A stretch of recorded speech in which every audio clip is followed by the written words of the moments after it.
I have Going one more, back. I have one more copy here if you'd like it. Is the exactly switch on? This was from a while Just in back. case, and then Great, there has thanks. some edits for the cottage. Thank you.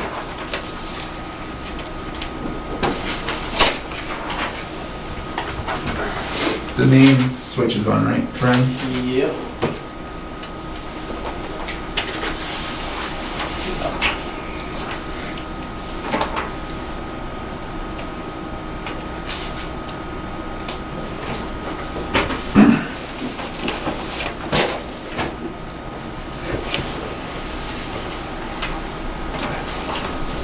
All right. This is the planning board on January 24th. We're going to have an informational session on the draft zoning articles for the annual Condominium 2018. A bunch of these articles are to try to help revenue in town, and so I just wanted to show quickly a little fact-finding mission I did to look at our tax base and compare it to other towns. So I just wanted to show that quick, just to show kind of what we're looking at in town. So let's see, can you see that?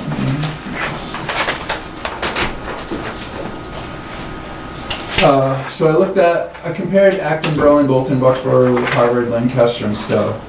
And this first number is the percent of the tax levy of the total budget. So what that means is of our total budget, how much we need to raise in taxes in residential and in business zone properties. And as you can see, Bolton is the highest at 89%. Stowe is close by at 86%. But so what we have to raise as a town in taxes is already at 90%. Then when we look at the percent residential, so the percent of the tax levy that is residential, we have to raise 92% of that tax levy is residential. Whereas if you look at Stowe, it's 91%, and then Lancaster is 85%. But what you really want to look at is it's a combination of the tax levy and the residential, because that shows you of the total budget how much is raised from residential. So pretty much. So Bolton is sitting at the highest amount at 82%. Stowe is next up at 78%. I think they're the most comparable town to us, which kind of shows out here. Acton, which has more business, is 72%. Lancaster, 67%. But what this means pretty much is that for every dollar of the budget, 82% of it, or 82 cents of every dollar has to come from the residents of Bolton. So, in that light is kind of where the planning board wanted to start looking at potentially bylaws that could help with the revenue coming into town, along with other things. So, yes, Martha. Mr. Chairman, do all those other towns have single rate tax levies? Or do they have residential, business, industrial? I am not sure on Acton. I know Stowe does. I know maybe Bob, you might know. I'm not sure about Acton, but I'm pretty sure that Yeah. all the others have single Right, taxes. right. But I could find that Well, out. maybe except Acton, you're thinking. Yeah.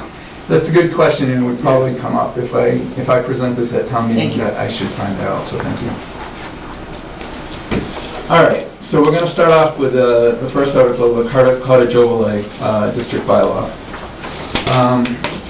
The purpose of this bylaw is to, first of all, provide housing diversity.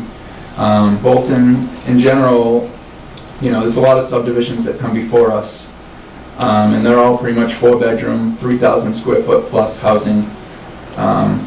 Older housing in town, there's some older ranches and stuff, but everything that gets built now, because of the zoning and developers want to get the biggest bang for the buck in that, they end up building giant houses, 4-bedroom houses. The other purpose is to alleviate the tax burden on Bolton residents. And the way this, I'll get into this in the the next few slides, how that will happen. The cottage overlay will go anywhere in the residential district that's 10 acres or more. So the cottage overlay can go. So pretty much the overlay is the entire town, residential district, any lot that's 10 acres or more. And the special permit granting authority is the planning board. So why a cottage overlay? With age restricted housing? So as I said, the current Bolton housing market consists mainly of very large 4-bedroom single-family houses. There's not many options for empty nesters looking to downsize, or for first-time home buyers to purchase a moderately sized home in Bolton. So as people's kids move out and they want to stay in Bolton, they really don't have an option.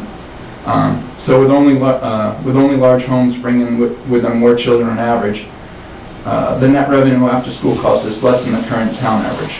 This brings the overall average of net revenue per household down. So town-wide, we have 0.61 school children per household. So with that, so everything, all the taxes, what it costs is it's about $13,000 per student, but after state aid and everything, it ends up being $10,500 per student. So each household, on average, pays, a little over 6,000. Yeah, exactly. However, with all these large houses that are going in, I looked at Northwoods and I looked at Century Mill, and what I found, is that there were 1.12 students per household. So the number's actually much larger in all these new developments that go in. Excuse me, Mr. Chairman, Martha Remington again. Historically, I remember maybe almost 2 decades ago, it was 1.8 children per household in Bolton. Why would it be going down? Well, I looked at I've looked at the 10-year and long-term study, and I know that they're predicting that the attendance of Florence Sawyer is actually going to go down over the years. Maybe people are having 1 kids, and there's not many multi-kid families. But I have noticed in Century Mill, it seems like there are 5-bedroom and maybe even 6-bedroom homes, and there's some families that have large families. Yeah, so I did a count. Actually, I had a resident do it for me. There were 30 houses with, I think, 33 kids. I actually have that number down here. That was just a factoid. I just thought, wow, it's going. It's actually, when we first started doing this, I thought we were going to look at the numbers of these new houses and it's going to be something like 2. But it's just not the case. A lot of people have giant houses with 1 kid. Or, I know a lot of families with 1 kid or even no kids. Big sleepovers. There's no kids to have a sleepover. Bob Skansky, Norris Road. MAPIC, the study group that we belong to, did a study on housing starts and school population. And they come up with the same conclusion that you did about Florence Sawyer, but their suggestion is because the baby boomers are no longer childbearing age, it's reverting back to a more historical norm of 1 per family as opposed to 1.8 or 2. That's their suggestion about why the percentage is changing. Yeah, so I'll get into I have an example of the overall numbers. But, one of these new big 4, 5, 6-bedroom houses, on average in those new developments net about there's $17,000 in revenue, and it costs $10,000 per kid. So at 1.12 kids, it's still a net positive each house, but it would be nice to get even more revenue. So I'll give an example of what the overlay can do for that. I don't know if this is kind of small. Can I? If you had a slideshow, Yeah. up on the top. Oh. Where? Up on the top, in the middle, it says slideshow. Hit slideshow, and then hit from current slide all the way on the left. From current side, yep. Yeah, gracious on that one. Right, he's doing something. There you go. And if you, I don't know if you want to make that bigger, but. Yeah, you can pull it back, you want me to pull it back? Well, why? Oh, okay. I'm looking here, it looks different. All right, Yeah, great. is that, Yeah, that's better. All right, so this is where we get into the density and composition. So developers aren't gonna just freely build smaller units and put an age restriction on it with our current zoning. What we have to do is we have to give them a reason to do it. And the reason to do it would be density bonuses. Because otherwise it wouldn't be financially feasible to do this type of development. So, how we come about the density bonuses is first we look at what would traditionally be zoned under phosphate, which is you take the traditional zoning is 2 acres per lot, and then for phosphate we combine it to 1 acre per lot and then create open space. So we take that base number. So off of that base number, for non-age restricted units, which we do allow for a mix in this, you get a 2x bonus. So for every one house, instead you get 2 dwellings.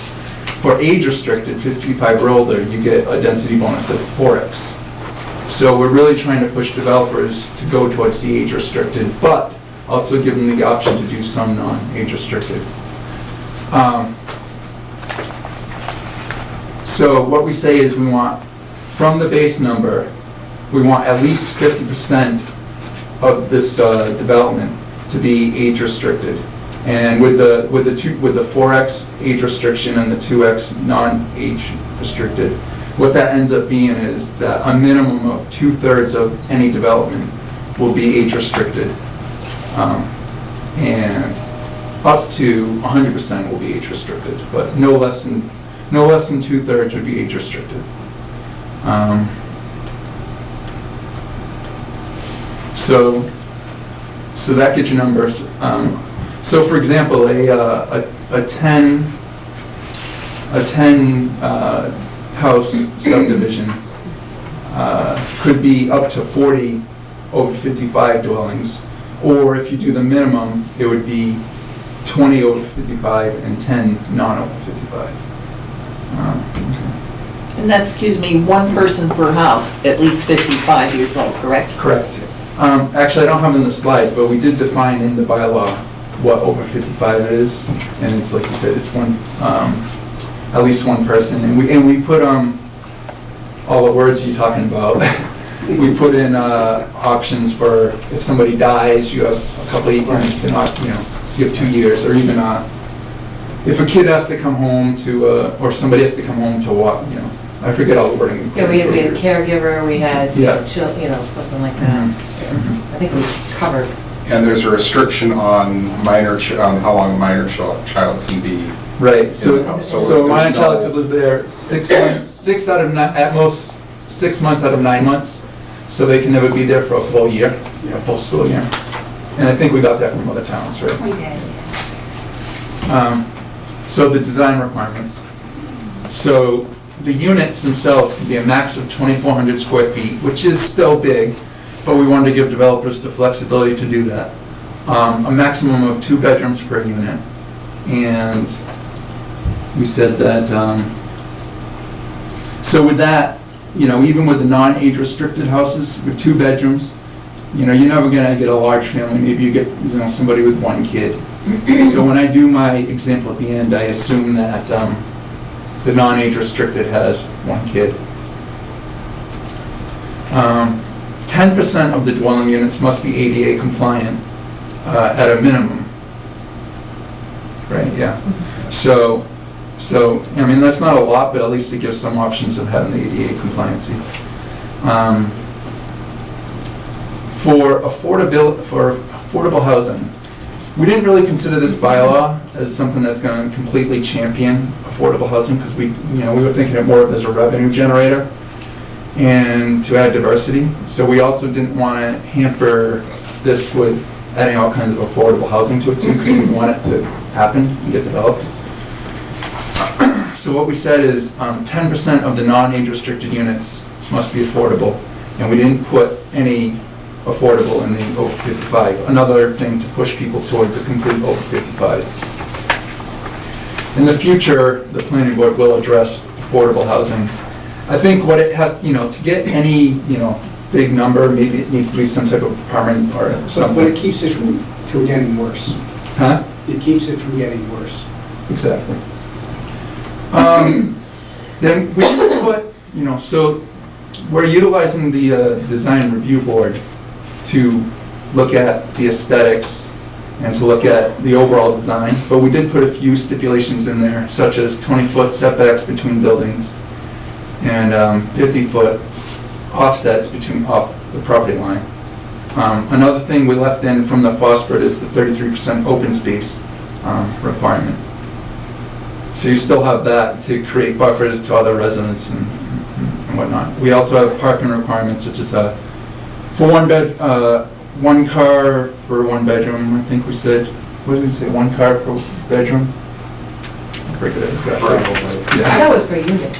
Yeah, one car per unit, and then another car, guest parking lot for before we put in there. Something like that. Uh, Is it one, or is it, I think it might be Two spaces cars for each cars unit. for each unit. 'cause it's Okay. two bedrooms. Yeah, okay. I thought she put it in that, but I didn't want to put so many details. It's also never going to be a public road. It would be private roads, and there would be like a condo fee associated with this type of development, which is pretty much what the Regency has. We also put another lever in there. We put, we said townwide, the total number of dwellings are capped at 100 units in this. And why we put that in there is just as a check, if we didn't think it was going well, or the town wasn't happy with how the developers were going, it's kind of a way to pull the plug on it if it's not going great. And if it is going great, we can go back and up this number. But like I said, if you look at a Tadmore 10-house subdivision, that would be 40 dwellings. So maybe you get 2 or 3 of these types of developments, and then it hits this number. So, where did you come up with the 2,400 square feet? I mean, it seems to undermine what you're trying to do. That's just the max. It's a huge house. That's huge, I know. But Well, it's a huge 2-bedroom house. Yeah, but it's So still a it's- huge house. If you're 55 or older, you don't want a huge house anymore. Well, we're not saying you have to build 2,400, Giving options. but that gives the developers some flexibility, where they may want the non-age restricted units to be a little bit bigger because there's, expectation there's family and children in that, whereas age restricted, they might look at a little bit smaller.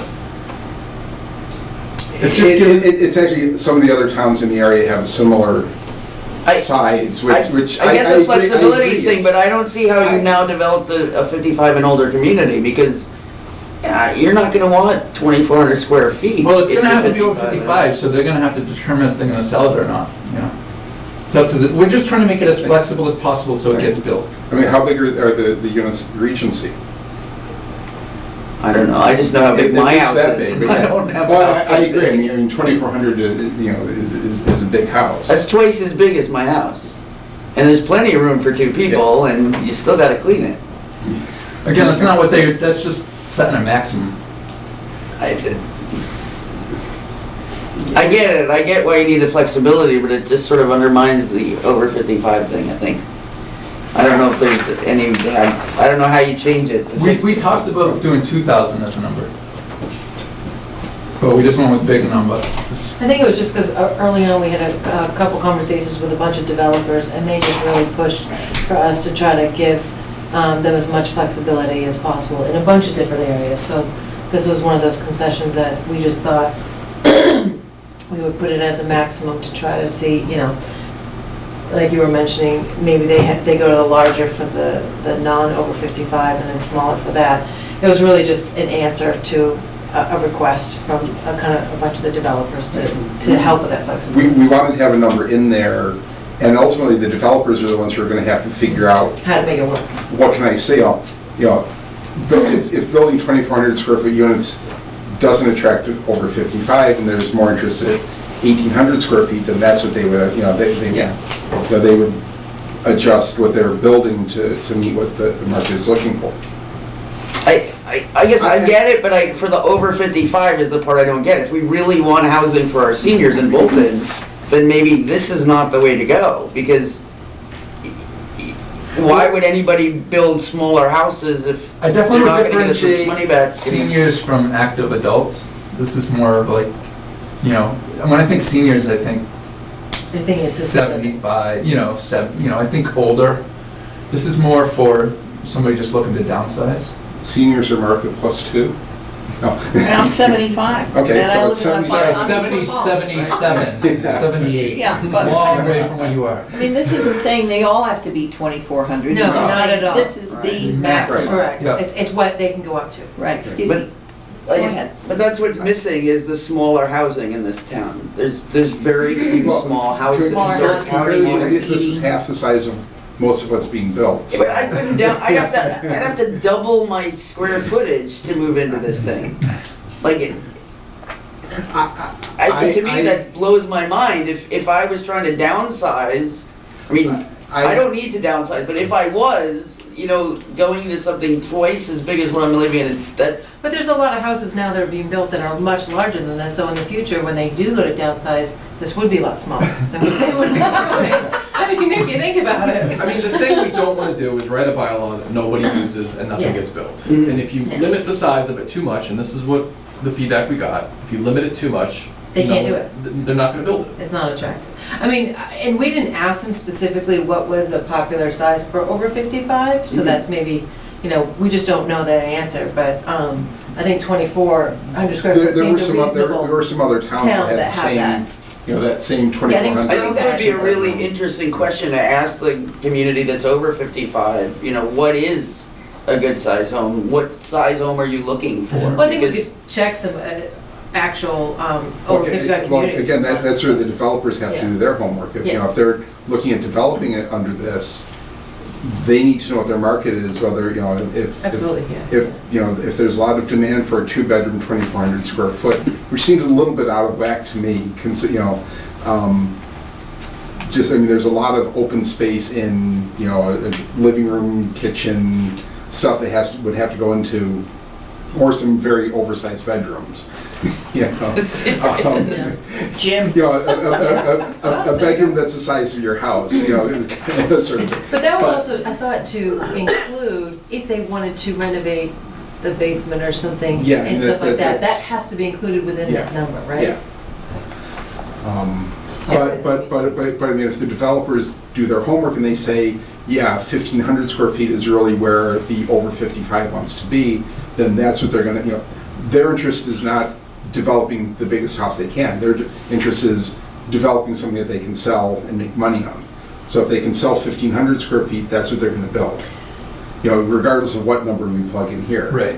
And- But if we put in 1,500 and they really want 1,800, Then nothing gets built. this is a waste of everybody's time. And I will just add, when you do an ADA compliant unit versus a non-ADA compliant, you're gonna be bigger, just because the requirements to meet the, some of that Right, stuff. yeah. So that kind of goes into that as well.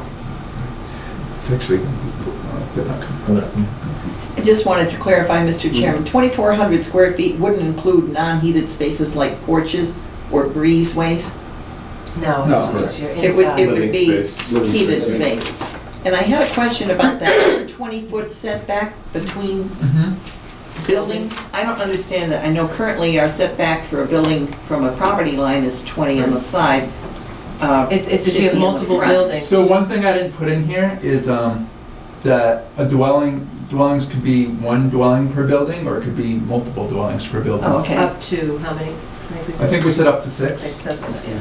So if you pretty have much essentially townhouse type. So, can you give me an example of that 20-foot setback between buildings? So again, from- if you think that about, wouldn't be a cluster. if you think about Regency, it's multiple, I think they're four-unit buildings. Typically 4. That's 20 feet between each of those buildings. Oh, so this is 20 feet between multiple Yes. units? Yeah. And so that they're not With- put right on within the top of each development, other. yeah. Thank you. It's to allow a little bit of space Yeah. between them. And then 50 foot from the property lines. Right. I have an example of financially how, the implication of this. So, I say here that, currently we're 0.61 school-aged children per household. I looked at Century Mill Estates and Northwoods, where Century Mill Estates has 29 school-aged children and 33 occupied houses, and Northwoods has 47 school-aged children and 35 houses. So a total of 76 and 68 houses, which I came to 1.12 school-aged children per household.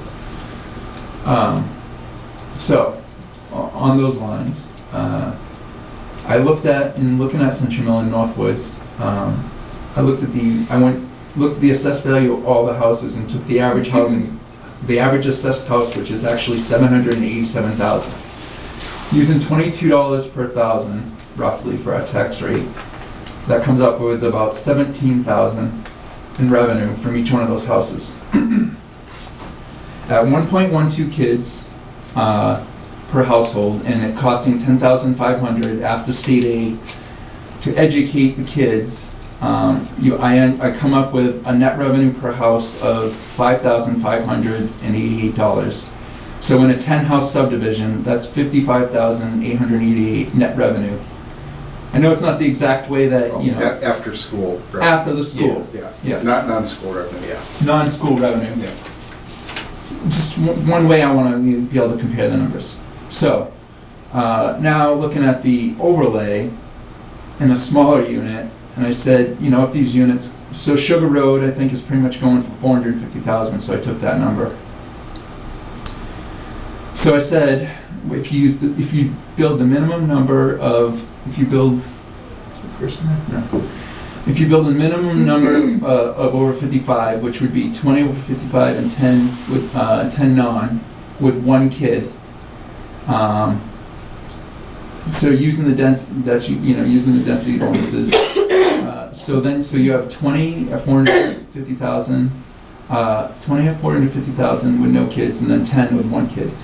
You end up with a net revenue, instead of 55,000, you end up with a net revenue of 192,000. So the difference between the standard 10-house subdivision and 20 over 55 and 10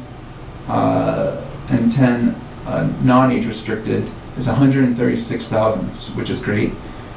So then I looked at 40 over 55 dwellings. So I say 40, I shouldn't say in 10 when it's typo, copy and paste, but.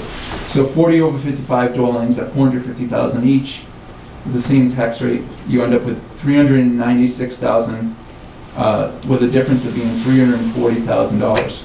So, it's a huge financial difference of the 10-house subdivision at, Tadmore, for instance. If we replaced it with 40 over 55 units at 450,000 each, we would get 340,000 more in revenue, which is, amazing. So, tax base wise, this bylaw will be a great boon to the town, and then also adding diversity. Whether you consider the diversity it adds is great or not, it will add not 4-bedroom, $787,000 houses. So that's pretty much the cottage overlay. I think questions were asked as we went along. Yeah, Brian Boyle from Sampson Road. I just had a question about the assumption of the tax rate. So, in theory, wouldn't the 22 actually go down as these units are being built because you'd have more units? I wasn't looking at that fine. I was just trying to come up with rough numbers. I know what you're saying, but... Well, I'm only asking the question because I feel like some people will say, well, will our taxes go down? And I think part of your idea is that ultimately that rate would go down because you'd be able to bring it down. Yeah, well, if you've got that extra amount of revenue, then the overall tax rate should come down some. Or maybe not go down, but maybe not go up as much in that particular year. Yep. Instead of going up 2.5%, maybe it goes up 0.5%. Yeah. Well, Wait a minute. Are you talking about the tax rate or the average tax per household? Because I Rate. think Well, I the use the tax tax rate- rate is gonna stay the same no matter what. Well, even the, yeah. Well, No, the it tax depends rate- on what the houses are assessed for. I mean, you can't really look at, 1,000, right? you can't really look at the tax rate, the percentage as a number. You look at overall taxes assessed, even though I think the tax rate went down this year, our assessed taxes for everybody is still going up. So the strong argument here is not that the tax rate changes, but that the average tax per household will go either down. goes Yes, down yeah. or goes Yeah. up much slower, Well, yeah, exactly. all right? But I never said there's that the tax a rate's big going down. difference to, tax rate in this town's a big buzzword. Right. It's a very emotional Right. response. When I say tax rate, I mean the assessed taxes per household. Yeah, you can't use that shortcut. with- You can't with use that town meeting, shortcut. So, I mean, I think the key is, 136 or the 340,000 additional revenue will offset other expenses or offset or feed into the tax base and lower what needs to be. Right, the revenue coming in exceeds the additional, the incremental expense. Yeah. But my point, again, is just, don't use the word tax rate unless you mean the tax rate. Yeah. The only time I mentioned tax rate in this was just to come up with the number. Yeah, okay. Excuse me, just a side question. Do you know if either Tadmore or Keys Farm, are they planning on any solar energy units? Or is that something that the family always has to put in after they get the house? Nothing globally. I mean, Nothing It's nothing that we've, that we're aware of. So do you think they'll use propane or Oil. is there, gas lines or? No, There's no it's gas. it's either oil or propane. Thank you. I wish there was geothermal, yeah. natural gas. anything else on the overlay? All right. There's 7:33 to. No, 7:45. 7:45, but that hearing's going to be continued. Not get their, did they not finish their studies? Didn't finish. Ready on my next more comments Okay. and still working on it.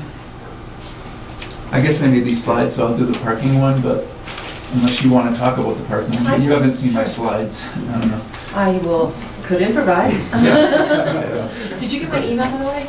When did you send it? It was like 5:30. I emailed to the I ITS. haven't checked my email since Okay. like maybe 5. Okay. I finally got someone Oh, to. great, I'll implement that here. Well, basically, please feel free to correct me if I'm wrong, but basically we have a very vague parking bylaw, or parking requirements within our bylaw. So we are updating it to provide more information to make it easier and clearer for what is required. Well, just because I don't actually mention this here, but our current bylaw, I think it's very static in the number, and it looks at square footage of a building, and then there's a multiplier to that. So it doesn't look at the type of The use. use. It just says for limited business, or for business, you take the square footage and multiply it times 3, and Yeah. that's the square footage you need for parking. So ultimately what that does is creates a gigantic requirement for parking, which is very unnecessary. Creates a lot of impervious we don't need. That's not needed. It's kind of hampers the business even that, they need to add all this parking for something they didn't, if their particular business doesn't need it. So this is why we have more dynamic, we're coming up with a more dynamic bylaw. Yeah, the current parking bylaw only addresses business, industrial, and retail uses, so the proposed bylaw will be much more detailed in the type of uses. And the proposed bylaw will correspond with our use categories, right? It's Yeah. the schedule of permits. The schedule of Exactly. uses. So whatever we've noted in our schedule of uses that are allowed, we now have parking required that corresponds to that. In addition, we also will have a parking stall requirement, dimensional requirements that will be very clear and are based off of the ITS manual, which is standard traffic information that's required. The parking schedule, as Eric just mentioned, will reduce the amount of impervious area that will be required, thereby also increasing pervious area for site development, and just goes into some more specific detailed requirements for the parking. So talk about the shared and the, That's right, our current bylaw did not allow for shared use parking, and this one will. So when you have a site that has multiple uses on site that are not necessarily peaking at the same time of day, maybe you have a use that's going to have a lot of traffic in the morning time, and then you have another use on site that's going to use it mostly in the evening or later in the day, it allows for you to overlap those uses, because it doesn't make sense if they're completely separate uses to have separate parking for them. I mean, there's, it allows for shared use for when you have those uses that are in opposite times of the day. And it does allow for a certain portion of the parking to be off-site. If you have site constraints where you are no longer able to meet the minimum required of parking on-site, you can have a certain percentage of the parking be located off-site. I think that was pretty much it. I didn't put the table here, but, you know, we I have. don't know if we, You know, we say for all different types of businesses, what we would think. For retail, it's one spot for 250 square feet of retail. yeah, I think we based a lot of these on very, similar towns that have done similar things. I know the dimensional requirements was based on a standard ITS unit, so I don't know if we need the whole table. Yeah, no. So pretty much this allows a lot more flexibility in the design.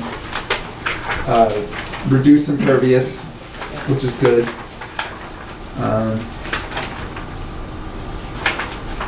Just This would be update. much more current, and Yeah. as you said, it was very static and very, there wasn't a lot of flexibility with this. This gives a little bit more of that with clear Yeah. requirements. Teresa, I don't know if there are any questions, pretty straightforward. Okay. Amendments to the dimensional schedule. So this is pretty much in light of the numbers I gave earlier about residential being 92% of the tax base. This is our effort to try to increase the business tax base. I think it'll be fairly controversial at town meeting, because going from 8% to 10% for the overlay was tough, so. But I do think that in general business, it can be done right in town. I use Paragon as an example. Nobody ever complains about Paragon being an issue. At least it doesn't make it to us. And Paragon, if you go in there, is pretty, it's a huge manufacturing facility. There's a few hundred employees in there. There's probably a few hundred cars in and out. But Paragon brings us $150,000 a year in revenue. So I don't think it would hurt Bolton to add some business to help reduce the residential tax burden. And I think one of the biggest things was as it allows current businesses to expand Right. and stay in town and Yeah. not have to leave Yeah. within certain parameters. So either Cobham or Bolton Office Park or something like that, they can, we can create even TIFs, which allow, we can work with the developer and say, work with the owner and say, with this, tax incentive plan, over the next 5 years, we can give you some help in the taxes to expand, and then after 5 years, it would kick in. So, what do I have here? So what we found is, the way current Bolton zones is we zone across the board industrial business and limited business, all the same 8%. And all those zones have 150-foot setbacks from the road, which also is another negative, because that actually forces parking to be in the front instead of hiding in the back, or bringing a business in the front and hiding parking on the back. So I say with a limited amount of non-residentially zoned land, these coverages severely underutilize the resource Bolton has to help reduce the assessed taxes on residents. So we're not gonna be taking residential land and ever rezoning it, that I can see. You know, I don't see that ever passing town, and I wouldn't want it either. So we have to make use of the business zone land that we have. We need more tax revenue from business communities so Bolton can continue to add the services it requires, while also not continue to keep Bolton residents paying one of the highest tax assessments. I didn't say rate.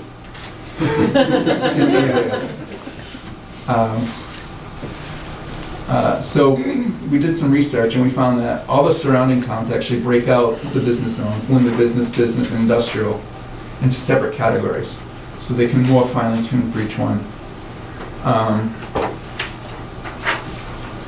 They also, our front setback was also a lot bigger than all other towns.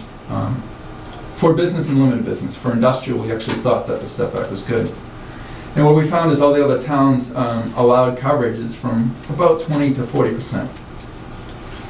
So, yep. Bob Sikansky, North Road. And what that percentage is what percentage of the lot the building can occupy?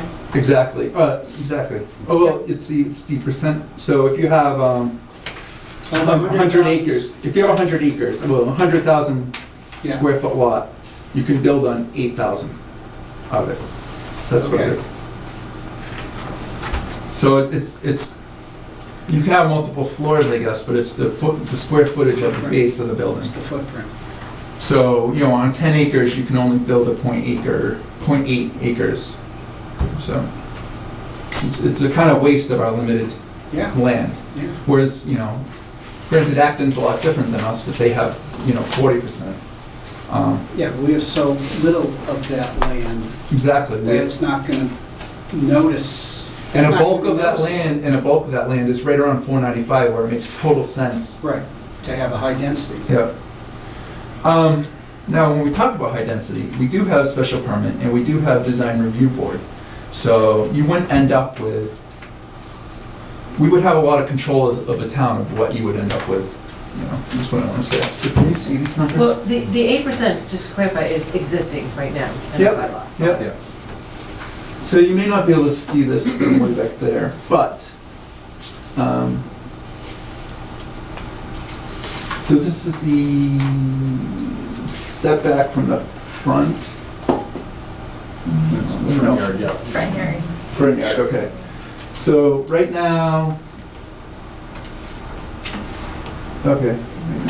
So right now it's 150 feet across the board, like I said. So in limited business and business, we're actually reducing that to 50 feet.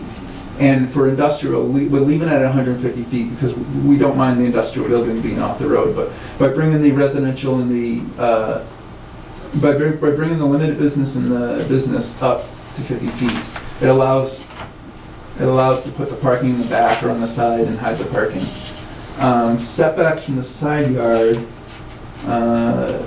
we moved from 50 feet to 25 feet.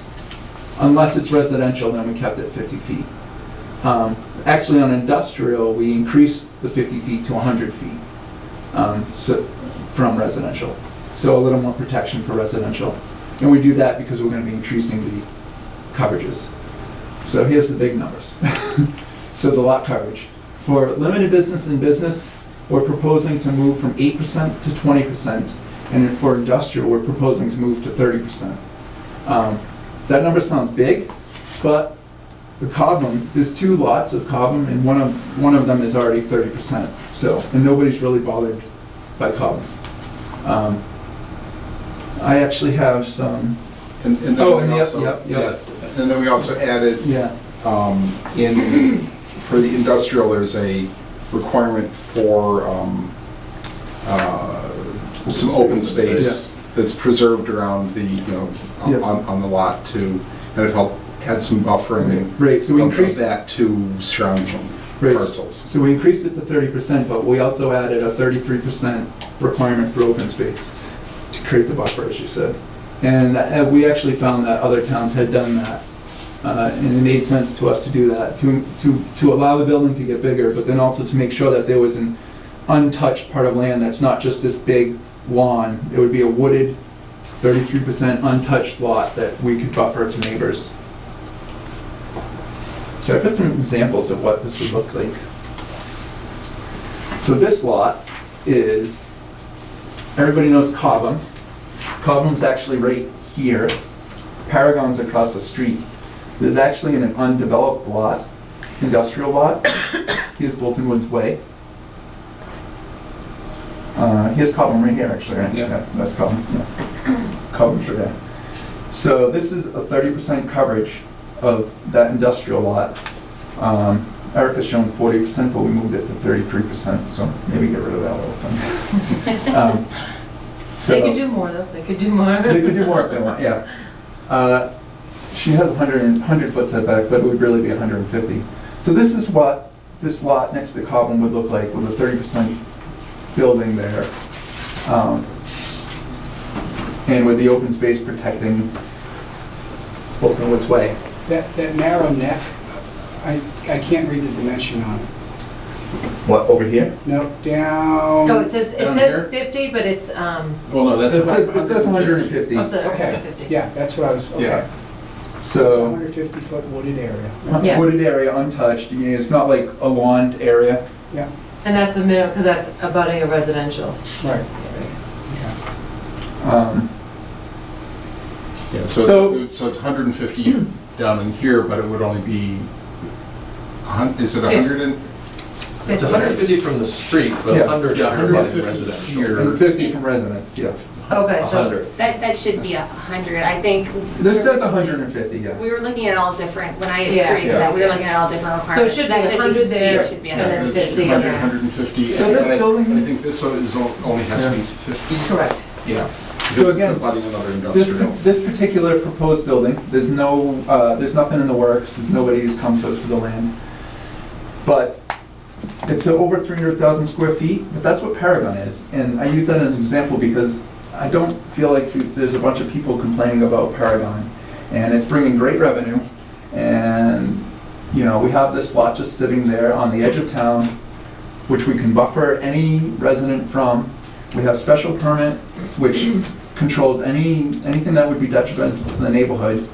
So why not develop this land and not just have this 8% number that doesn't make it worthwhile for these people to develop? Let's develop this land, let's get a couple $100,000 a year for it. We can get all our culverts, we can buy camps. Don't overpromise. I'm just saying, you know, Just increase the We- revenue. we- so You know, leave it at there's that. many things in town people want, including reducing taxes, so Yeah. we have to make a sacrifice somewhere. And, you know, Yeah. this is what we have to do, if that's what we want. I have some examples of, I think Martha has a question Oh. first. I was just curious, Mr. Chairman, Martha Remington, is the square the parking and the building? Or I see if that's the building, where is the parking gonna be? Because the green is the green space. No, it's just the building, That's but the building. parking Where would the is, parking be? it would be, you know, I don't know, somewhere over here, this is concept, but it's a No, I lot thought you less. said it had to be 150 from the street. Is that the building or? The building. The Oh, building, okay. Yeah. the building. So the you parking. haven't really got the parking planned in that diagram? No, we don't. No, Okay, but so it's only open 30%. space in a building? Yeah, Yeah. it's 30% max, so yeah, realistically, if someone's gonna develop that, they're not gonna do a 30%. They wouldn't be able to do it, they'd probably be something less than that, so they could get the parking. This is maximum, but also in our parking bylaw, we drastically reduced the requirement on parking, which is, I think we said one spot for every 850 square something like feet. that, something like that. So it'd be like 300 spots, which isn't a huge area. It was a lot more, I mean, Yeah. before, Yeah, so it's- this, It's the left side of the high school. The 300 spots? I think that's 250, it may just be 200. It's at Yeah. least 200. But you know, yeah, I mean, whoever were to come in here would need to, you know, It'd all be part size of the the plan. building and the parking enough to still maintain 33% open space, still meet your setbacks. yeah. This So- number is the absolute maximum. You know, Yeah, it's and not- that doesn't take into account It looks to me parking. like you could fit 200 parking spaces in that wide area. Yeah. And like I said, you know, with design review board and a special permit process, the town has a lot of control over what it ultimately looks like. So the white area, excuse me, that would be for parking, so that doesn't have to be buffered from the road. Doesn't have to No, be. it doesn't have to be. Okay, thank you. Again, this is a very kind of rough example of just to visualize what that size building would look like in the lot. May I just ask a question? Environmental pools out there, are they gonna have plenty of parking for the trucks and things that they need for that, the Skinner auction place? Yeah, they have a lot of parking. A lot of parking. There's a They fair haven't amount. gone through the special permit process yet, so. Right, they'll but I have to- mean, I was just thinking if that's a perspective, they probably would have There's a fair amount bigger of paved trucks area and up there, things. though. Yeah, I assume they do, Yeah. but we'll. We we'll haven't know seen for a sure. detailed plan. Yeah, we'll know for sure when they go through the process. So I give two examples of 20% in different lots. This is actually Forbush and Main Street. So Tadmore's, the new residential development is here, and we actually were able to have them divide out the lot behind the DPW to a business-owned land. So this is what a building would look like behind the DPW, that's 20% coverage. Again, we don't really show parking and everything, but just to roughly show what size building it would look like, and it could come back or it could move forward. We need to have 50-foot setback from the residential one, right? Yep, it would have to be 50. Yeah. So, I mean, this would have to be a Maybe little a more little bit narrow. small, yeah. It's just to show Yeah. roughly the size. And then also, this is the Freitas property. So this is Bolton Corners, this Sugar Road development. So here would be a 20% coverage of this undeveloped property here. Over here is Bolton Capital, Delta. Delta Equity, whatever they're called now. So it's just a couple of different examples of what that would look like, and in general, I think as a town, to help the tax rate and to continue the services and stuff we want, I think we have to,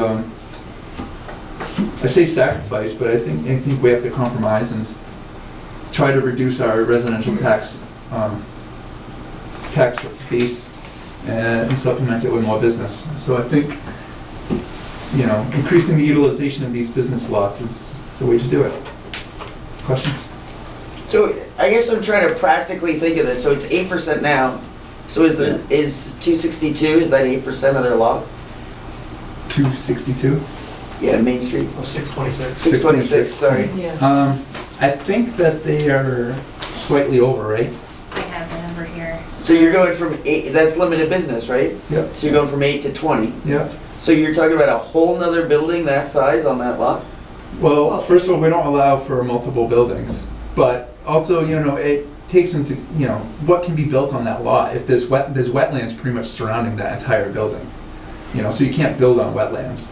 So, I guess that's what I'm trying to, in my head, figure out is like, how applicable is this? so if you have a land dotted with wetlands that you just can't, potentially you couldn't even go up to 20%. If you can't build on that. It's just a maximum number, to allow for it. 'Cause You were talking about Bolton Corners though, which is. I showed that, no, but she is right, she's saying, 626 is, I think it's like 10%? So that building is 15,000 square feet, which puts them at 13% right now. 13%. So They they, could go up another 7%. so they can increase the size of their building by 50% if they Yeah. want. If, Well, yeah, assuming that they can fit the required parking in there and Yeah. meet all the conservation and Board of Health offsets. so they can put an addition on, that's another 50% of that building, yeah, based on this. And then, so what about like the Kane property, if that got developed? How big of a building would go in there? Wouldn't that be humongous? You have those numbers? How many acres is it in? Yeah, I don't know the square footage of those 23, you lots. mean down on my side of town? Yeah. Yeah. It's 23 acres, and then there's, Is that Is it all? limited? Is it limited? Limited business, or is that partially? Some of it's residential. Yeah, so, yeah, the 5 acres on the corner are, but Yeah. up behind. Up behind it's covered in that, residential and too. that's- Well, Again- it's gonna be global partners, wouldn't that be business instead of limited? It's business. It's, It's- yeah. Business district. But I think they're both, we have both same requirement. Right. They're both 20%. Again, it would be a huge building, but it's on 495, you know. I mean, If it's gonna go anywhere, why wouldn't it go there, you know? I'm just trying to picture it in my head, Yeah. is all it comes down to. And this number 20%, I know when we did the overlay, you know, I think, you know, we looked at some of these properties and some of the properties just couldn't even handle, you know, the number ended up going where it did because some of the properties couldn't handle a larger number. It's just too much wetlands and, you know, we're not gonna fill in wetlands and there's permanent, you know, buffers around them, so. yeah, and I think this was to, as you mentioned, is to allow development within this town, but to do it in a sensitive way that makes sense, to protect the areas, the environmentally sensitive areas that we need to provide the open space, to provide the buffer zones, all that stuff, but to still allow development in here. Yeah, right, so You know, if you can make it work to more fully Yeah. utilize the land with everything you just said. with all the, yeah, I mean, we have a fair amount of restrictions in here. We have the special permit process, we have the design review board, and all the setbacks and everything, but this allows a greater coverage for some more development to come into the town, to hopefully be more appealing. So, you know, I'm sure at town meeting that this will be a hot button issue. You know, but I mean, some of this, I mean, from the, you know, selectmen's race last year and just, you know, years and years of, you know, tax and wanting to get some more diversity in the tax base, you know, is part of what's driving this. You know, we're not gonna go in and say, you know, we're gonna double the size of the commercially zoned part of town. I don't think most people would, I don't think anybody would support that. You know, but if we want to increase the amount of commercial revenue, you know, the commercial tax base or the industrial tax base, you know, improving the coverages from a, you know, I mean, if somebody who's developing one of these lots, you know, they're going to pay, you know, X dollars for the lot, and if they can only get 8% coverage and a relatively small business there, it may not be worth it. Whereas at 20%, it may make financial sense. Skansky North Road, I think that for a long time, and it's still there, I think there's a desire in the town to have what business there is be sort of on the scale of a village. And I think that the past 20 years or 25 years since I've been in town, that's what the goal has been, but it's not working out. Businesses are not coming in and filling in those spaces because in part what you're suggesting is because they can't scale, they can't make money at such a small scale. Right. And so it's time to try something different. And I think it's also a way to try to keep the existing businesses we have in town and give them some flexibility. Give them To some be able growth to, opportunities. absolutely. I mean, if they hit a ceiling and then they decide to leave, it's much harder to get new business to come in. It's a little bit easier to try to keep the existing business we have. Absolutely. It's So always- this gives a little bit of more always- incentive. Your existing customers are Yeah. always your cheapest Exactly. avenue to growth. Exactly. That's all I had on that. If there's no more questions. Do we have to open and close? I was just gonna say, before we move on, we'll need to I don't know if continue. anybody We're was, not opening it, we're just continuing it. so I don't have to read this whole thing? You have to open the hearing, though, don't you? No. Oh, because we already Because opened it's, it. we're not gonna have any discussion, we're just Okay. gonna Okay, continue So I it. just need a motion to continue it Exactly. to, February 14th, and we have the hearing for the articles at 7:30. We have Keys Farm at 8. So I think 8:45, I think that's what I was saying to This one will be, the yeah, applicant, 8:45, yeah. okay, I will move that we continue the hearing for backland special permit and common driveway special permit for 105 Von Hill Road, that we continue that to February 14th at 8:45. second. In favor? Aye. Yes. Are we allowed to have a meeting on Valentine's Day? I already told my Unfortunately, wife. yes. Well, told my okay, wife. what do we met, Eric? Yeah. I Sad. told my wife, but she was like, eh.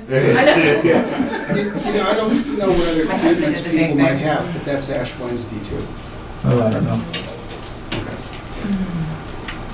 Well, church is in the day usually, but yeah. Barely. We did talk about it as being an issue, but because it Means wasn't I that have to big. work too, you know, you Huh? guys. It means I have to work too. Did you have big plans? Not anymore. You just killed them. Well, we all love each other. So, I just have this one little slide here with two, notes. But the mixed-use village overlay, which we kind of were talking about slightly, it took the 8% coverage and bumped it up to 10% to get developers to create, this village of shops and all this housing and all, this beautiful mixed-use village overlay district that we wanted. So it'd be 50% housing, 50%, shops. And it could be like a Concord style and everything, but, developers kind of laughed at the 10% number and said, it just does not make sense at all. How, we can't do anything. So on 10% you want us to come build the development and you also want us to add housing. So if this 20% passed on limited business, because that's where the village overlay actually is Keene property, Frida's property, Bolton Office Park. Do we add Skinner? We added Skinner. And Skinner. So it no longer makes sense to have it at 10%. So we wanted to give a bonus to do the mixed use village overlay. So we put it to 25%, so 20 to 25%. So Kane property, for instance, you could do your business development at 20%. But if you want to do a mixed use, and you could break it up to multiple pads of businesses, and you can have some townhouses in the back portion where there's the residents, then you can do 25%. So maybe a developer would look at that and be like, oh, well, at 25%, maybe I can do a mixed-use village overlay. Do we allow the model that says the business is on the first floor and the residences are on the second floor? We do allow that. And actually, so 470 Main Street looked at that. They were, but the problem is, by putting the residents, they had to put in a fancy sprinkler system that just didn't make sense in such a small building. Not just permitted, But it is an option. permitted. Yeah, that is an option. Yeah. So I don't have much more to say about that, except, We're just changing this to be consistent with the proposed yeah. changes in the other coverage numbers. Well, would you pass over it if the other didn't pass? Yeah, I would expect so. Well, maybe we could try it. I think we should try it, yeah. We could try it. Cool. It'll be a separate one. Could you just remind me of how the number of buildings works in that kind of district? Because the other bylaw would just be It's one building, which, and actually, I have been thinking about that, if we should talk about that at all, but Not and it yet. might be too late in the game. It's too late now. Yeah, I think now is- Yeah. I was thinking about Our that. hearings next meeting. Yeah. Maybe we can tweak it in following years. Because, so the mixed-use village overlay doesn't restrict to just one building. It allows you to break it up. I don't even think we should say a total number of buildings. We don't, no. It's just whatever makes It's just sense. on the coverage. Yeah. Yeah, so it'd be a more modern-looking, like, plaza where you have multiple buildings, And then also you could have your, say, townhouses in the back or something, Or upstairs, or Or upstairs. whatever works, yeah. The mixed-use village overlay gives great flexibility to the developer to develop this, except for the 10% coverage. So we just can't do anything with 10%, so. Excuse me, Mr. Chairman, Arthur Remington, I have a non-related question. Do towns get a break from the state if they provide a carpooling parking lot for commuter traffic? Like the one down in Berlin, I don't know. 495? I don't know anything about I'm that. We can thinking look that into should it. be a carpool lot, but nobody would get any money off of it, unless the town got a break if they provided it. If I could, given where that is located, that may be state land. True. Mhm. You mean mean the one in Berlin? Yeah. Well, it could be, but I notice it's really been highly used over the Well, decades. it's very highly used, but, Mhm. yeah, Yeah, it was also redone when they redid that whole right. But they didn't area. expand it though. I think there's wetlands right behind it. I think it's locked, it's as Yeah, big as it can I get, think it's as big as. until they add a second floor to it. so. New on-ramp. Okay, Thank you. all right. Marijuana establishments bylaw. I know, Mark, you were gonna present this, but I didn't give you a chance to look at these slides. No. That's because, And I haven't had a chance to go through everything we came out right, today on. so that's because, as Erica knows, I was emailing her feverishly throughout the day doing these things. So I'll just read through it and you can just chime in whenever you want. All right, so the purpose of the marijuana establishments bylaw, which is the new name based on what the town council has said, right? That's what he wants it to be called, marijuana establishments bylaw, I think so. something like that. Anyway, instead of calling it recreational marijuana. Oh, I think I did that. That was it. I just went off of with the Mass General law, how they, Yeah. what they call Oh, it. okay. So the purpose is to create a local zoning bylaw for marijuana establishments, determining the location and impact to Bolton and the adjacent neighbors of a marijuana facility. If no bylaw is passed, the state zoning law will be used. I don't even if you call it a zoning law, the state laws will be used. Right. So if we don't pass a bylaw locally, We're at the mercy of the state. we're at the Correct. mercy of the state. Correct. So a retail marijuana facility can go anywhere where any other retail facility can go. A industrial cultivation facility can go wherever an industrial cultivation facility can go. And there's no setbacks to, I don't think there's any setbacks to like residents, Not to residential, to no. not residential, which we have in here. I'll get into that in a little bit. So we conducted a survey in town where we got about 600 respondents, which is really great.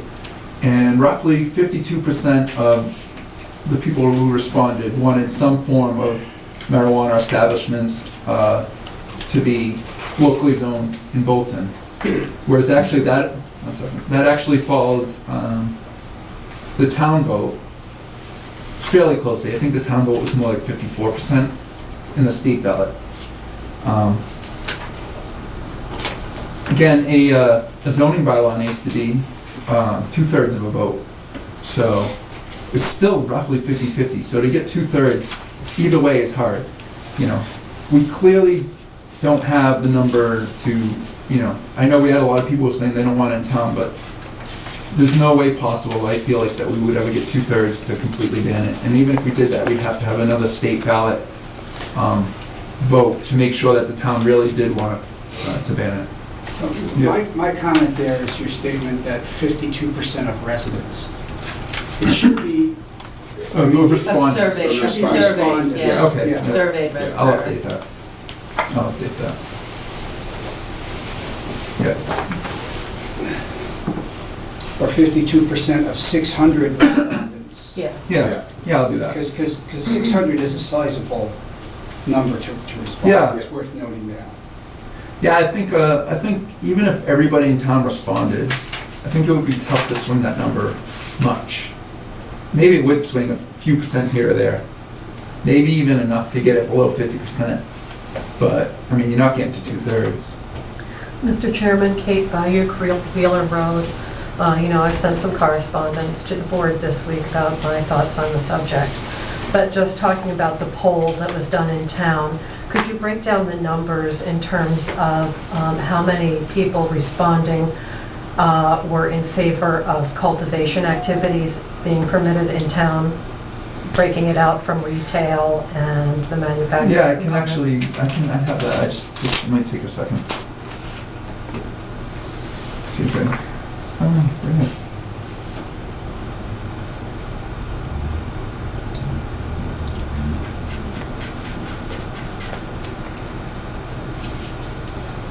Alright, let's see.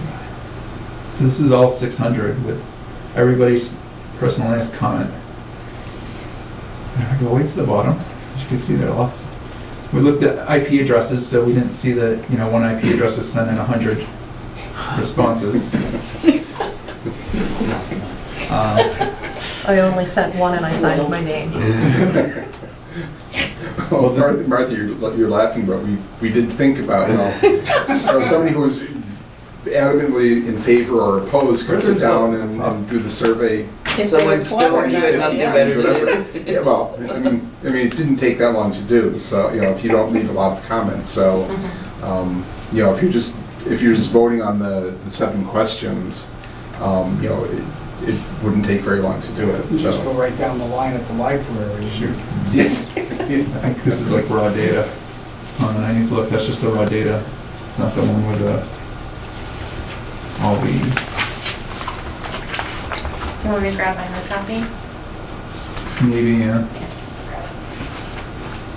We have I think they were pretty, I think it was pretty, It was consistent. it was pretty consistent, that, you know, if somebody supported retail sales, they also tended to support growing and testing and manufacturing. and growing was a little bit more, That's my point, is my general observation, non-scientifically, was that much more of the town was in favor, or at least more of the town was in favor of cultivation activities than they were of retail sales and other activities. But we also didn't break down cultivation between large scale and small see, scale. we just did I cultivation. understand that. I think that would tell you the difference. Oh, everybody gets to do their own small scale. Yeah. No way.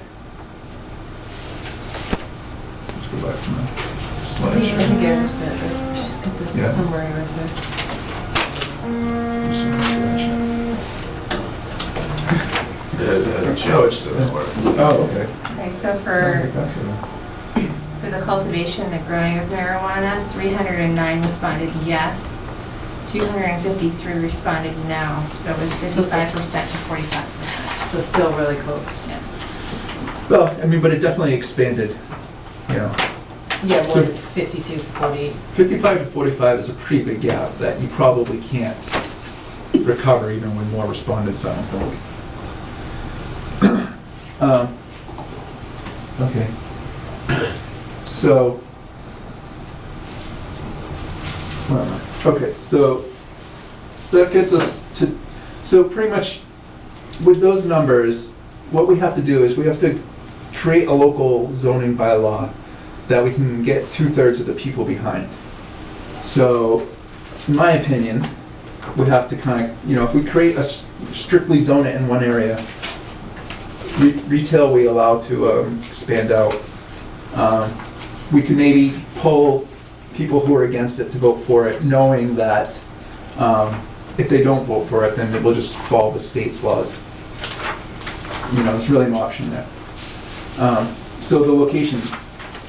So all marijuana establishments, cultivation, testing, growing, manufacturing, retail, can go in an industrial zone. Retail marijuana establishments can go to limited business and business districts. Currently is how I'm saying it. I actually, you know, personally think that maybe it should just be industrial, but as a board. That's not what the board As a said. board. Yeah, keep it to the board's. Yeah. Well, I mean, we're still talking, it's still Yeah. draft. It is, yeah, this is all draft. Yeah. And, Yeah, you know, that's why I said me personally versus board. well, So anyway, the board feels that it should be, retail should go across all limited business and business. However, we also add 500-foot offsets to the residential dwellings and locations where children congregate. And we actually looked at using this 500-foot offset to limited business and business zones. Really, it ends up cutting off most limited business zones from actually being able to put a retail marijuana shop in. So for instance, 626 would never be able to have one because there's residents all around it, you know. And once you do the 500 feet. Yeah, once you do the 500 feet. So even the limited business district next to Tadmore couldn't, and behind DPW couldn't be one. Well, first of all, it's the schools there. Yeah. But there'll be houses right next to it. Bolton Office Park has the residences. Well, it has Bolton Manor, but then it also has, residents right there, so. The only place that we really found that potentially in the limited business zone would be the Skinner property. And that's maybe if Bruce moves out of his house. Yeah, because Bruce living in above there actually cuts off most of that. And then the other property would be that old ranch house on the corner of 495 and Main Street. Where the landscapers live now, Yeah, right there, right next to the highway. like if they no longer live there Yeah. and it's in the business zone, potentially it could go there, but again, I'm not sure how that would work with their overall plan for development anyway. So really, in actuality, I'm not really sure that retail would end up anywhere besides industrial anyway, but we're allowing it to go in limited business and business. Yeah. Is that house more than 500 feet away from the Boy Scout camp? From the Boy Scout camp, yeah, it's yeah. pretty far, yeah. Yeah, because I think the Kane property wraps all the way Yeah. around there, so. Yeah, I know when they cleared it for a hotel years ago, there, it was a big area that was. All right. 1 second, I'll get to you. So marijuana establishments aren't part of the right to farm, so they can't be grown, so you can't have commercial growing in residential zones. You can have your 6 or 10 plants, whatever the number is, but you can't have a small farm and be growing marijuana in the right to farm. The state doesn't include it in that. So if you did want to have marijuana growing ability in residential zoning, in farms, whether it be small or large, it would have to be put in a local zoning bylaw to allow it. That should say without there, just Yeah. with specific allowances, I think you mean without specific allowances. So it cannot be grown commercial residential zones without yeah. specific allowances. Yeah. Yeah. It's getting close to coming here, I was panicking, so I did it fast. Okay. So, Hold on a I'm second. sorry. Yeah. Mr. Chairman, I'd obviously like to address that component. As you know, as I said last time I was here, right now the state has issued proposed regulations, which are not finalized. I know the board, at least the last time I was here, had not read through the 107 pages of proposed regulations, which I have read through. And I think that the way that the board is going about establishing the bylaw probably is putting the cart before the horse at this point right now, where there aren't final regs from the state. And one of the particular things that I'm concerned about is that the draft regs break up cultivation into 4 different tiers. And the only thing that the bylaw that I'm seeing that you guys have drafted addresses is gargantuan industrial grows. And even those are severely limited. I'm really not sure what parcel of property in town would comply with a 500-foot setback. And anyway, I think that it's ignoring the agricultural nature of this town. There's a lot of farmland, there are a lot of greenhouses, and also the tiers that the state is establishing permit very, very small grows. And as I had indicated, I would be interested in doing a 1,000 square foot or less grow, which is a tier 1. It's a very small operation, and I'd like to be able to do it out of my home. And I've given the board a letter in terms of what my thoughts are in terms of, the regulation, and I think that a lot of people aren't very familiar with the regulations. I think the average person is not familiar with exactly how highly regulated this is by the state. Even for me to do something on a very small scale in my own home would be exorbitantly expensive for me to pull off. The security that's required, the oversight, the record keeping, it's just an astronomical amount of work. It's not like everybody in Bolton is suddenly going to be putting up a tier 1 grow in their house. It requires a lot of dedication, it requires a lot of responsibility, and I'd like the board to think about crafting an exemption for residential tier 1 grows, because I think that you're being overly restrictive in terms of, over 50% of the town supports this, and you're cramming it into a teeny tiny part of town and only on a huge industrial scale, which I think is probably contrary to what a lot of people in town are thinking in terms of cultivation. I think I just want to make one clarification. I think it's over 55% of the people who took the survey. Correct. Well, and by voting in favor of By it in voting in general, favor, yeah. the town will vote. I mean, I hear what you're saying, but we also need to get, I'd hate to add so much to this that it ends up not passing town, you know? I mean, do you feel that 2/3 of the people would? Would adding support for the tier 1 grows, would that easily get us to 60, you know, to 2/3 voting yes for it? That would turn me from a no to a yes. Well. I mean, you know, but I mean, that's what, you know, or would it turn off people who say, no, I don't want to allow, I don't want this I next to me. don't want my next door neighbor growing. Next door on neighbor that may scale. already Well, be growing. I don't want my next door neighbor growing on that scale. Yeah, I mean. I understand, you know, but we are an so agricultural that's- community. well, So, can you just give me some more details? Does it have to be indoors in the basement? Can it just be outdoors without a greenhouse? Is it You in a guys need greenhouse? to read this. Can only be Okay. inside. Proposing this without reading this is kind of ridiculous when you start reading through it. I mean, I don't know, were you notified that this came out December 21st? Because I sure would have liked to know. I mean, I responded to you, I'm sorry, Teresa Sauer, I'm the chair of the Agricultural Commission. We had a large discussion about this. There was a big push, and that's what I let Eric know, that trying to allow marijuana to be done on small scale.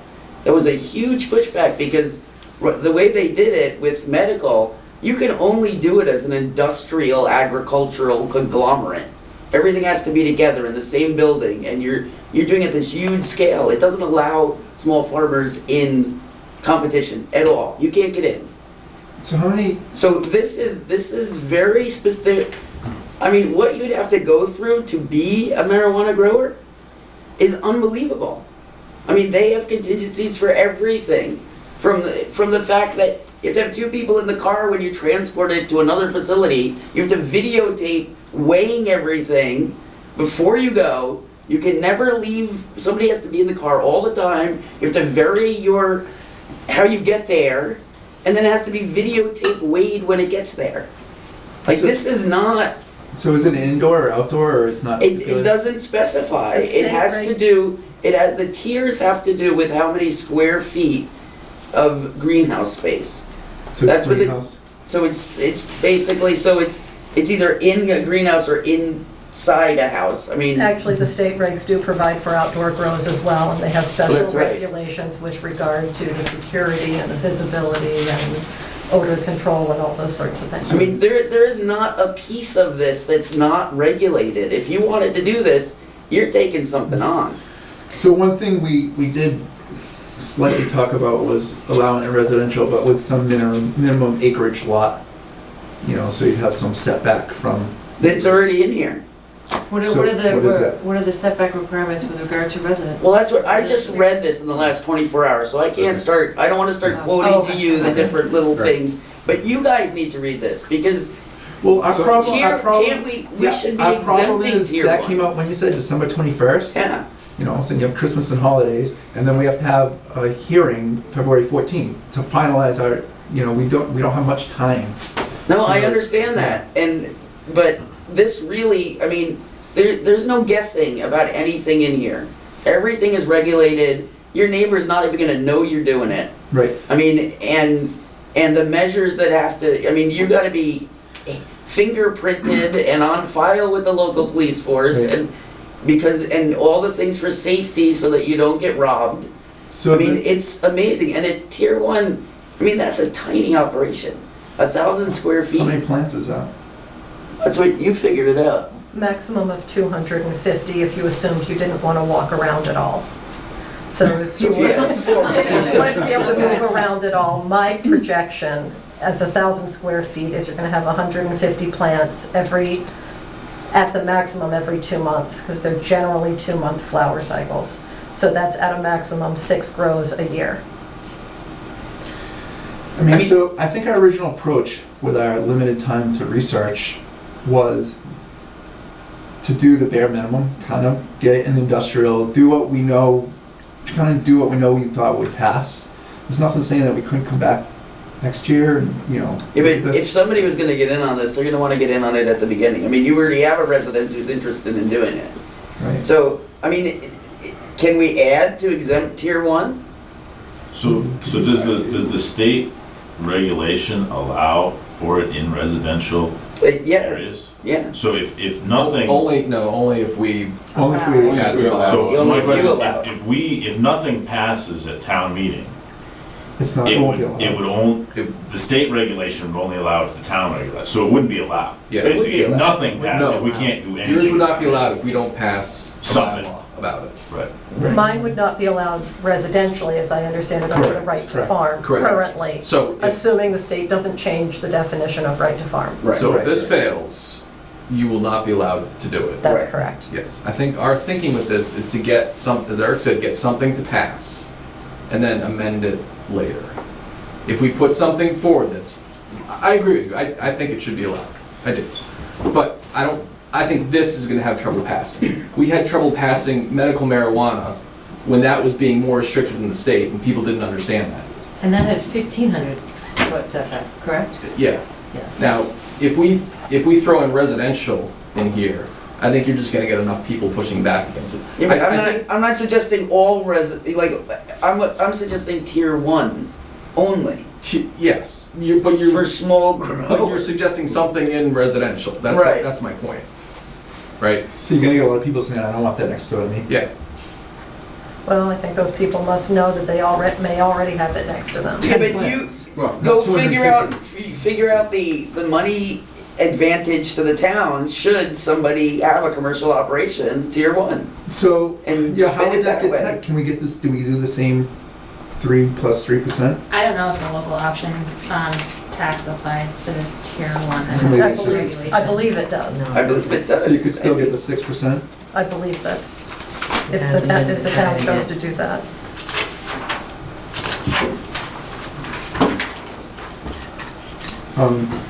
But my point is that I think that the way it's crafted is unfairly restricting a commercial enterprise.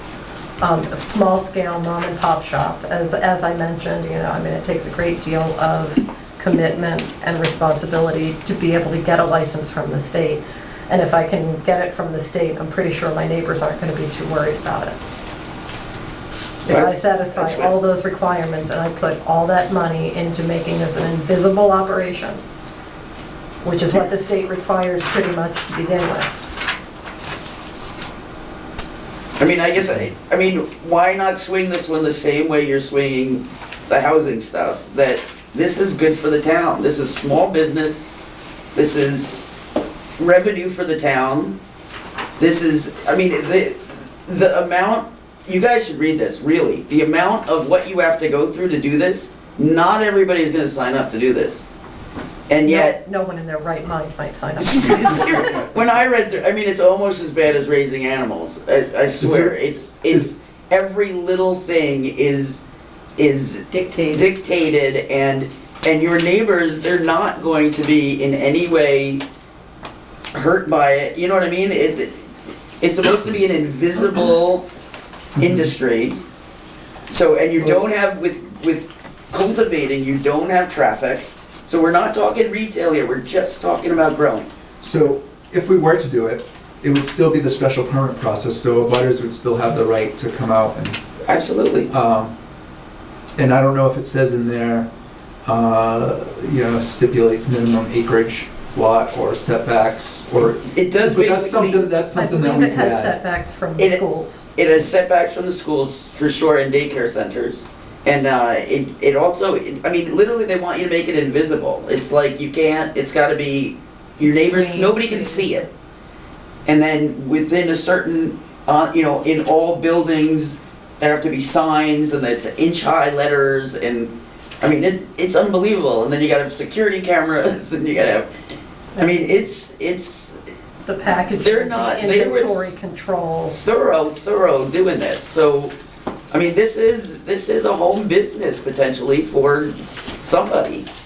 It is, I think the concern is while you said it's still revenue for the town, it could be controversial revenue for the town at the town meeting. And that's, Well- I think that's the only thing that we're. The rest of the stuff you're talking about is gonna be Yeah. controversial town I think revenue. you're right. We're You're great right. with that. I I think mean, you're right. I mean, this is gonna, all these things are gonna be a whole night of the town meeting that's itself. what, Yeah.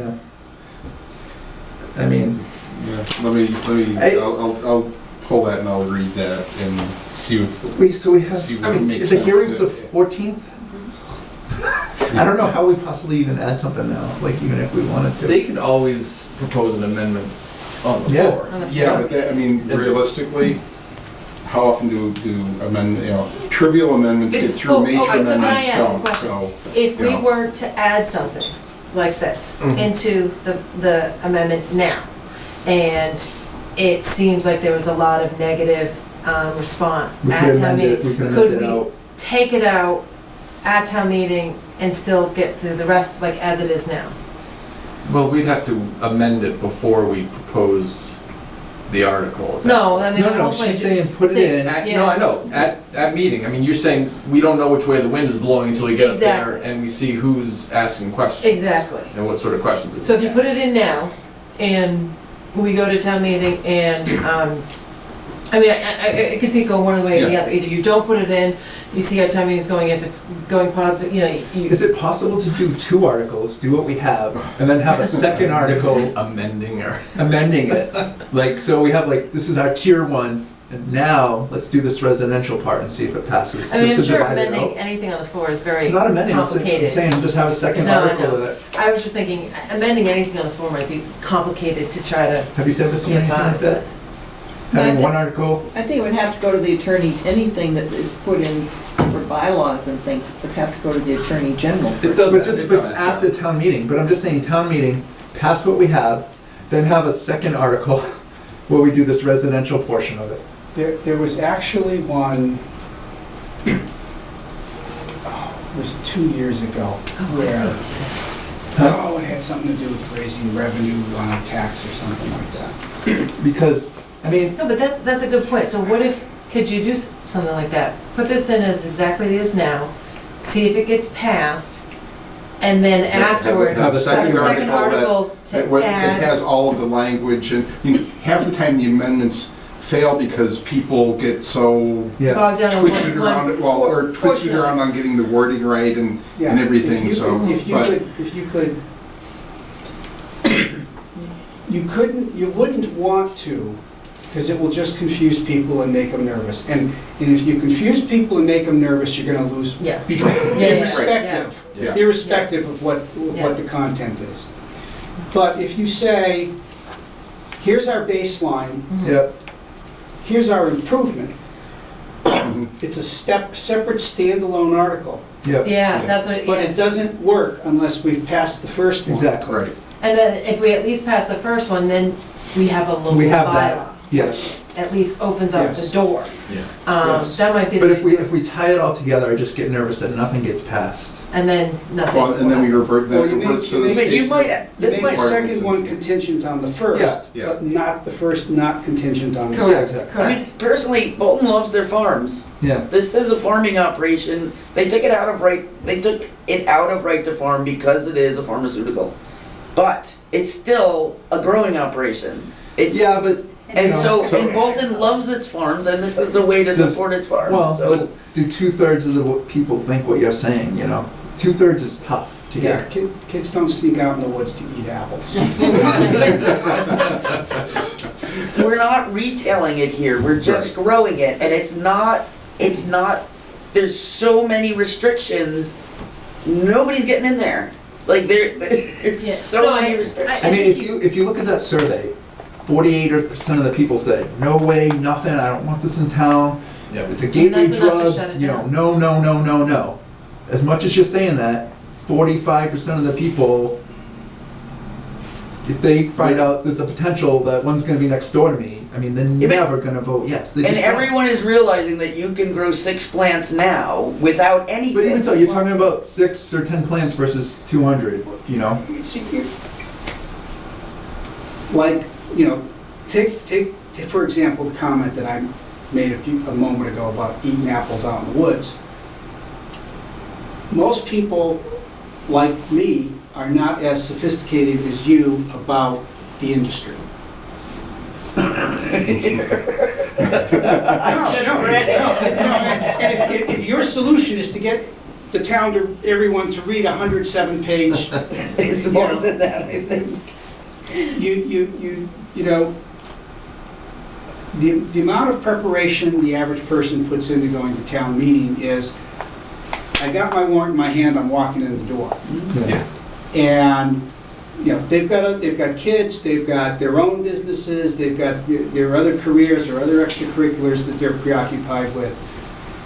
You've got to take that as a given and not assume that they're down in the weeds about, you know, I was, for example, I was unaware you could grow 6 right now, right? I think most people in town are. So you've got to figure out how to either overcome that or how do you get around that in order to sell this next step. And I think the biggest thing is we want at least a baseline passed. Yeah. And, you know, in order for us to do anything. So, I mean, I think the compromise is to have 2 articles.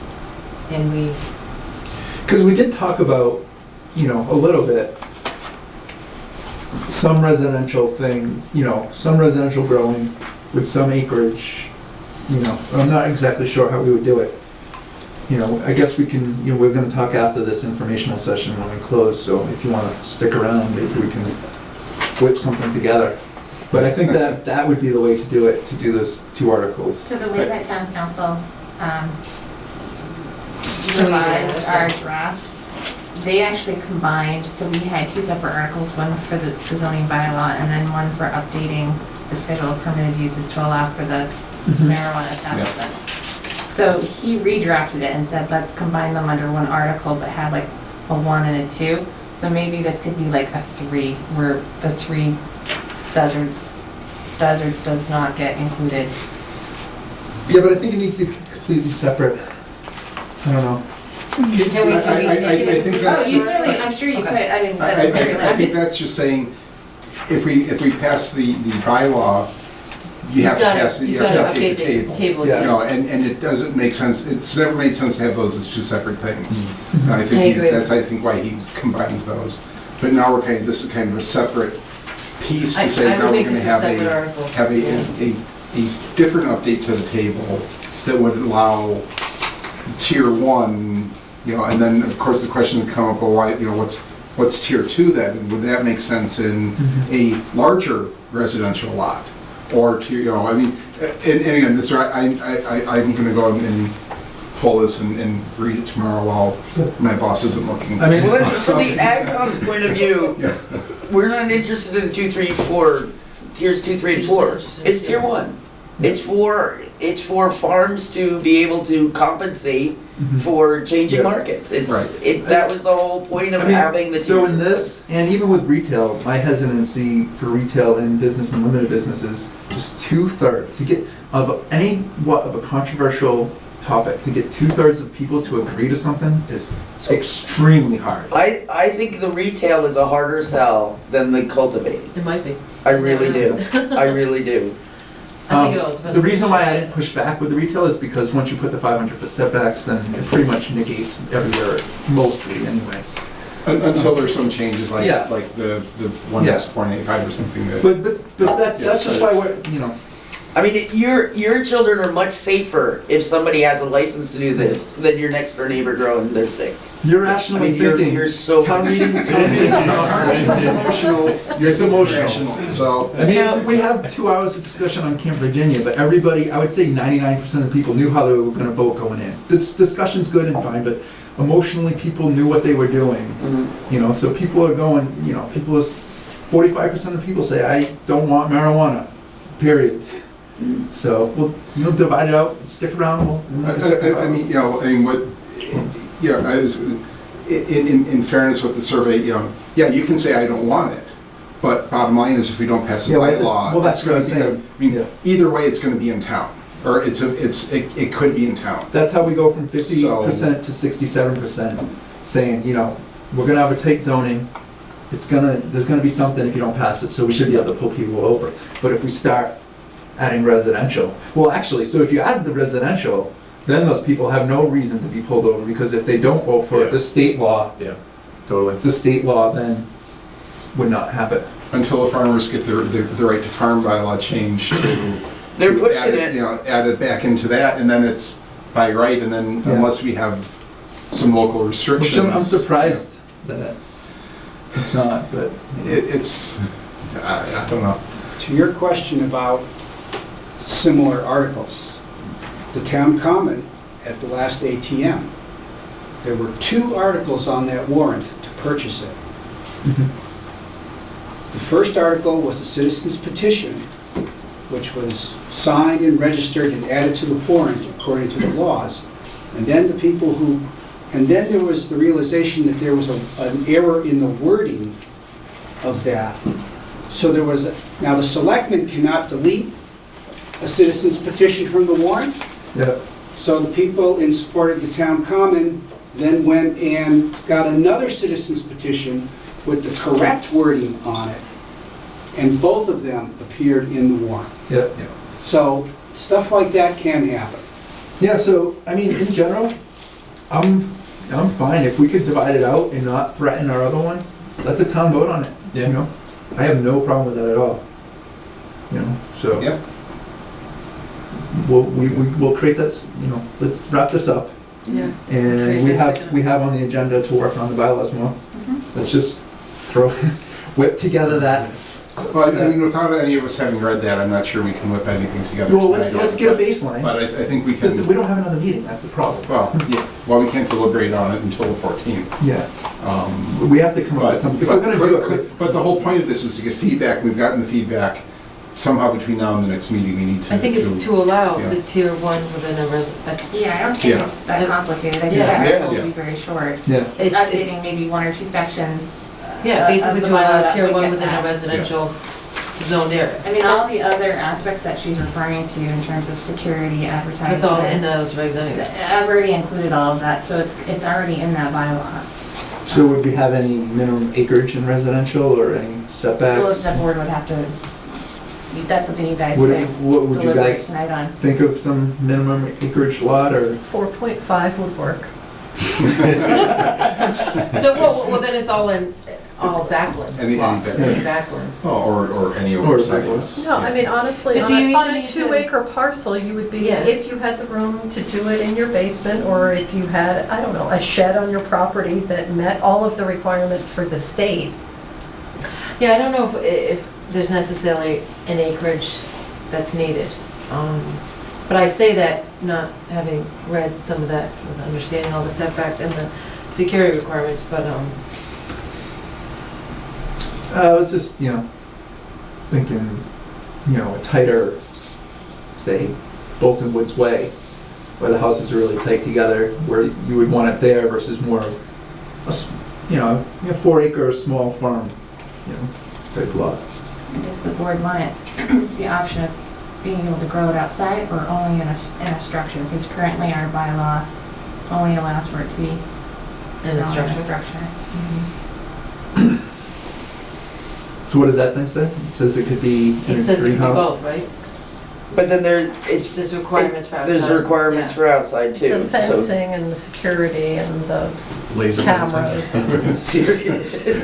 Dark The dogs, visibility. direct line to police station. Which all of that makes it less invisible. Unless you're But allowing cars. again, I think the point they wanted an invisible industry. Yeah. That's the point they make So maybe we throughout just this follow the thing. guidelines of the state then on that. I think for the second article, I mean, that's what it seems like, if it's going to be allowed. Yeah, it will have to be basic, allow tier 1 Within the residential. within the residential. And also, I'd like to point out that I would, in my application to the state, I would have to satisfy them that that I'm meeting all of the town of Bolton's requirements and that I have the approval of the chief of police and that I've shown him my security plan and that I've met any other town requirements. So, I mean, there will be local input with regard to just complying with the state regulations as it is. So in there, we would have to put, it would require a special permit, Yeah. which would notify abutters, Yeah. right? No, that'll be, So, and then that would so be Boltonwood's Way might have a different, skip that meeting? Wear a vest.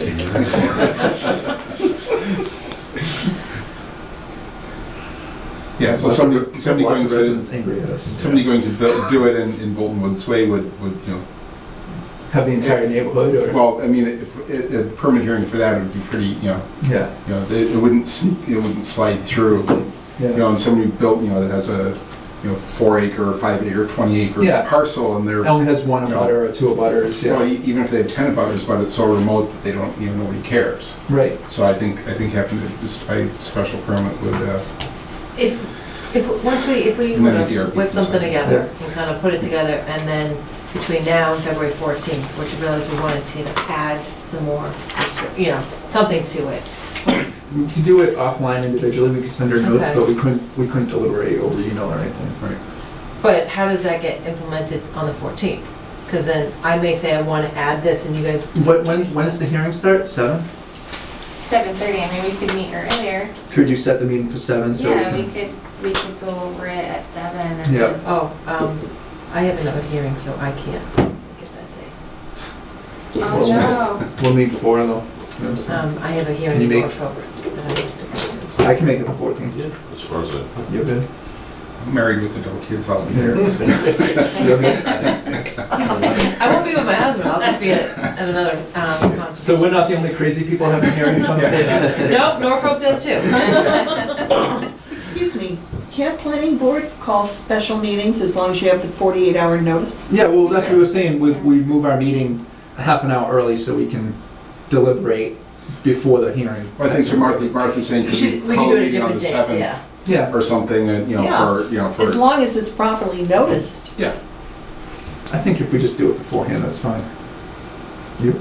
As long as I can have some parameters tonight to work off of. to Yeah, I do think, it. yeah, so In terms of residential, acreage and. Tara, do we want to do acreage or not? offsets. It's hard for me to answer that right now. I mean, Again, without, I wanna, yeah. you know, read all Look the into gory that. details, to put my engineering head on and, you know, dig into all, yeah, I know, I'm a little bit crazy on some of it. I mean, I think realistically, I mean, let's, If you we, know, throw some parameters together, let's see what we come up with. if we actually said 2 If we acres, don't like, you know, if there's a lot of churn on it, then we can say we need to meet and hash it out, and we can schedule a meeting. I think if we even said 2 acres, that actually negates any like subdivision, you know, any like phosphorus subdivision, because they're all on 1 acre, you know, it would negate Bolton Woods Way. I mean, And that if we means- If we just said 2 if you do acres a- as a minimum. I mean, tier 1 is up to 1,000 square feet. Correct. So if you had, if you, Of plants, and then you Okay. have other areas where you Right. would have storage and workspace and.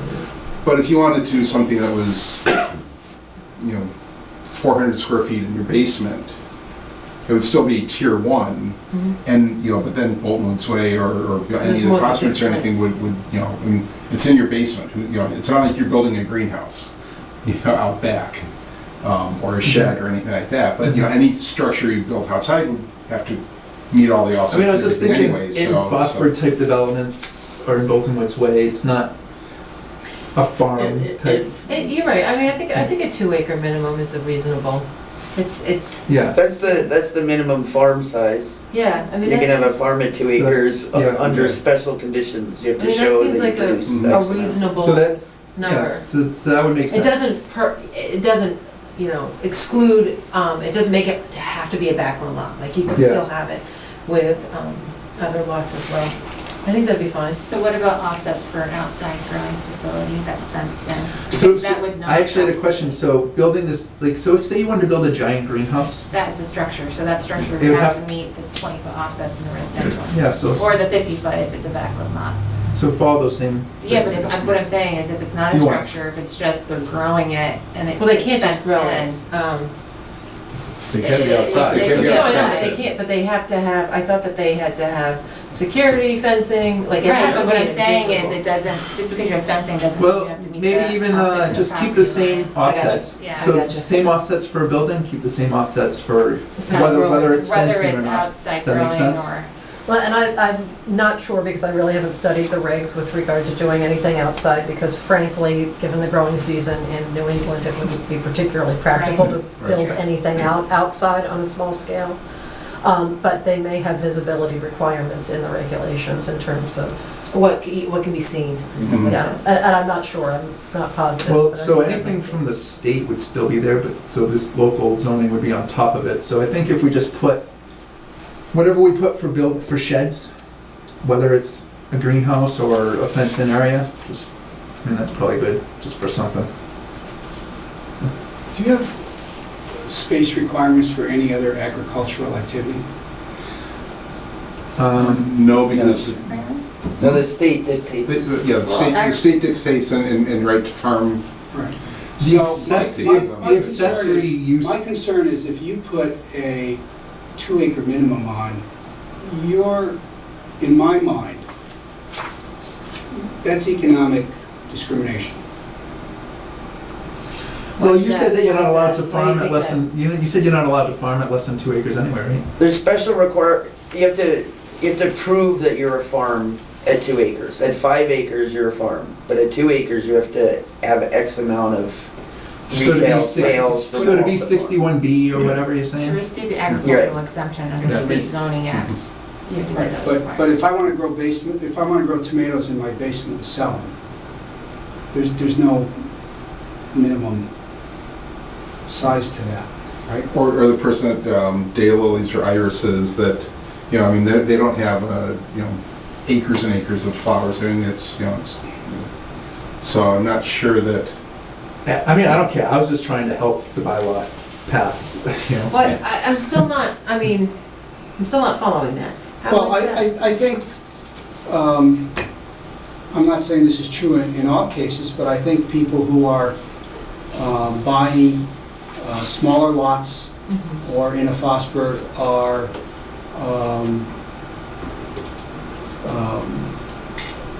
perhaps, what's the words I'm looking for?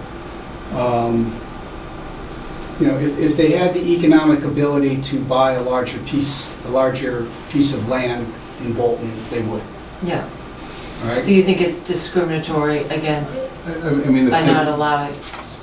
Yes, because you're saying there's a certain income level which is going to be prohibited from participating in this activity. Okay, and we weren't trying to make it income, we were trying to, No, I know, I Yeah. understand that. But to So, me, is there there's another way a to- strong Yeah. correlation, there's such a strong correlation there that the effect is yes, there's no Okay. intention for economic discrimination, but it could be perceived that way. I would argue with that characterization.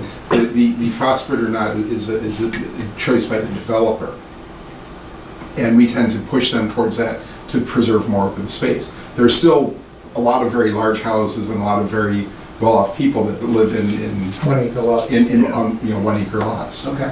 So, Okay, but that, that could very so well- I don't think it's economic discrimination I was just trying to necessarily. space it. But I think it is, I'm not sure, I'm not sure how you justify saying it has to be a 2 acre minimum. I was just trying to get Yeah. spacing from neighbors, That's what I Yeah, was thinking of yeah. and trying to get at, so maybe instead of, it's not there's no acre minimum, it's just setbacks. And I think the concern here is outdoor That would be growing fine. Yeah. areas. Why don't we just go with current zoning then, which is 80,000 square feet, 1.8 acres, and then basically, we're just referencing our current zoning. It doesn't seem discriminatory at all. And Because so somebody, For a legal buildable lot, it has to be 1.8. I was actually saying 2 acres to get over the 1.8. yeah, but I'm saying, so somebody in Century Mill, if they wanted to put up a shed and grow in the shed, they're not 1.8 acres. Right. Right. So you're any place where we've approved a phosphate is I guess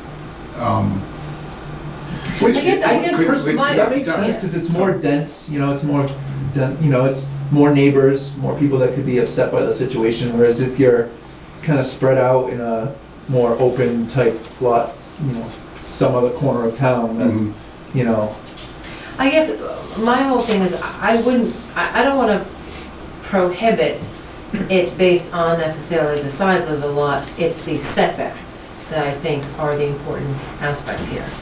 So So, I mean, again, it's an outdoor, So, I mean, clearly any shed or greenhouse or anything like that would have to, I just think, would need a building permit. Now, But what if you're you saying is don't- that any fencing for an outdoor grow I'm would have just to, saying the just have area. to, just we create would the have a area setback for the area. for the area, the grow area. Yes, Whether it's a fenced-in area or. doesn't matter, yeah. so So what's that you setback? just take 50 the feet? 50 feet? Yeah. You know, 50, you know, it has to be 50 feet from the lot line? Yeah.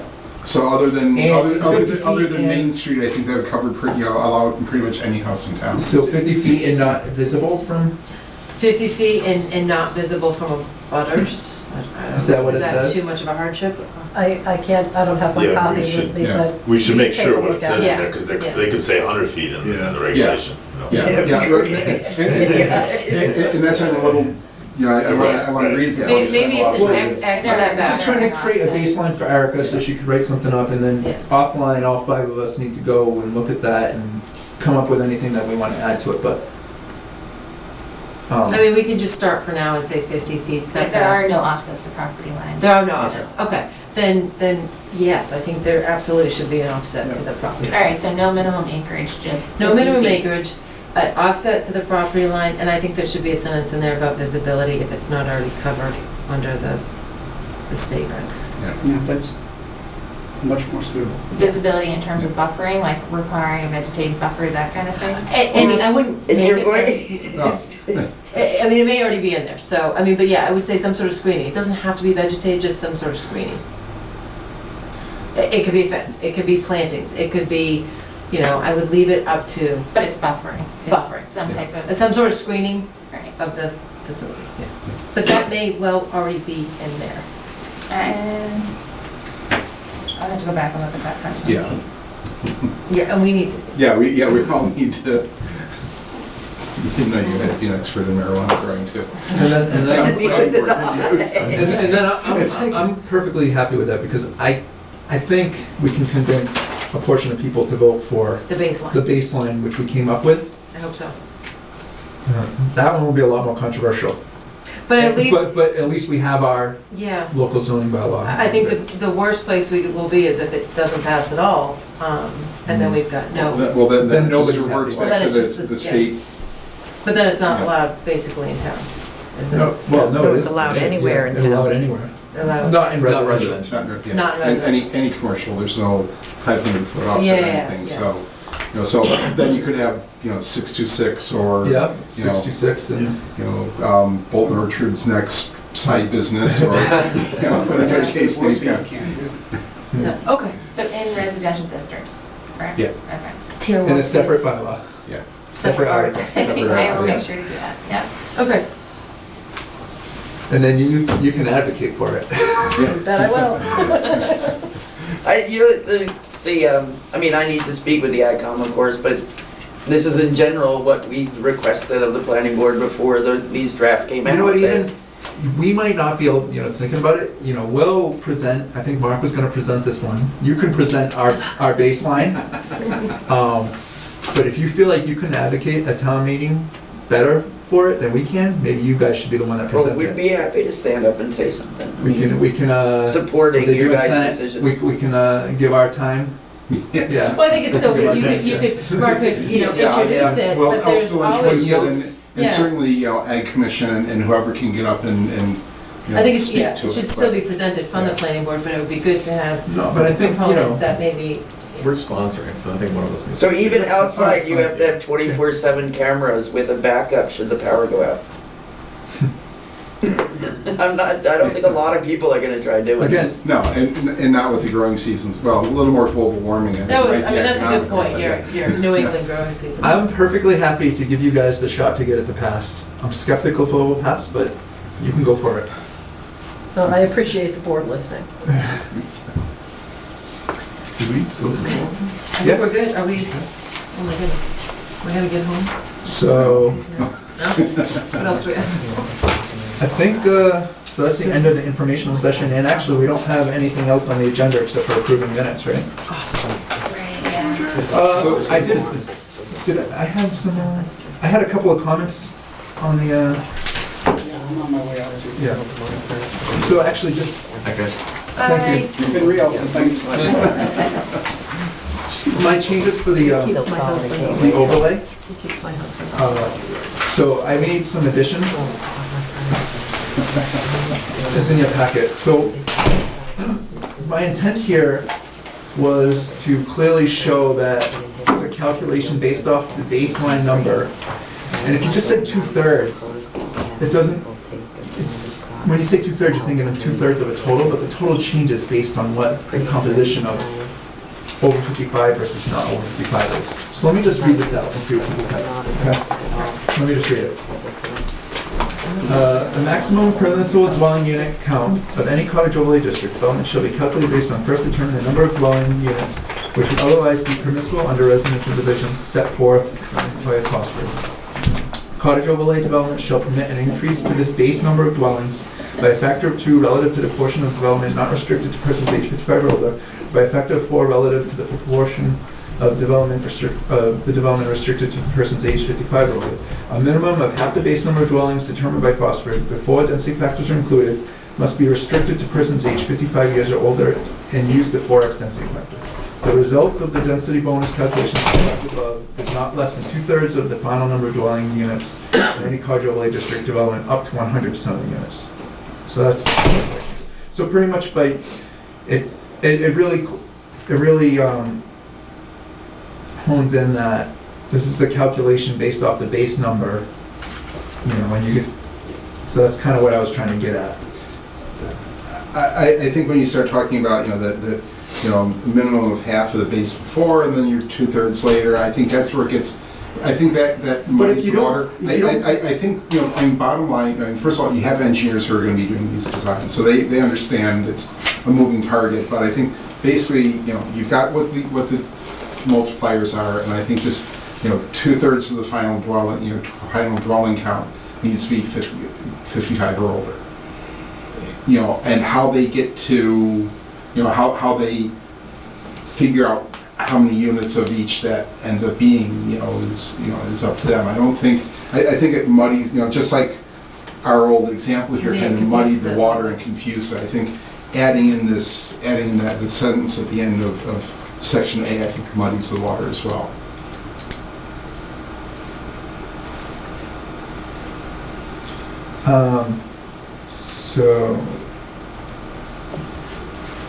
So I mean, I think, putting in the results of the density bonus calculations described above, is So you want to just take that out then? I mean, I would suggest that we take out that your proposed sentence at the end of A. I mean, you have to start somewhere to end up with a final number. But you start with it. You start with the number that the phosphor would allow, which is what we know say. what the two multipliers are for restricted and non-restricted. Yeah. And then that 2/3 of the final number has to be restricted. So I mean, as long as you're 2/3. How So take out that last sentence in A. So if we leave a cottage overlay district development shall permit an increase to this base number of dwellings. So leave that. So it's just because I didn't like when it just said same. But what about on B? Can we leave the results of the density bonus calculations described above? So if we take out the last sentence in A that I wrote, a minimum half the base, what you don't like that kind of example-y type thing. Take that out. I think this is okay. I mean, your B sentence is. Right, so I'm saying the results, so when I say the results of the density bonus calculations described above is not less than 2/3, that kind of really shows that it's a calculations to get to the 2/3. I think that's fine. Versus just saying 2/3. But I'm fine with taking that last sentence of A out, because it does get a little kludgy. It's tough to word. Yeah. It's hard to word clearly.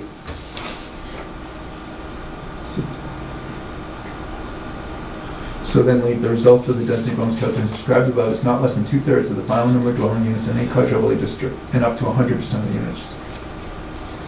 Yeah, that sentence You is saying, really weird now.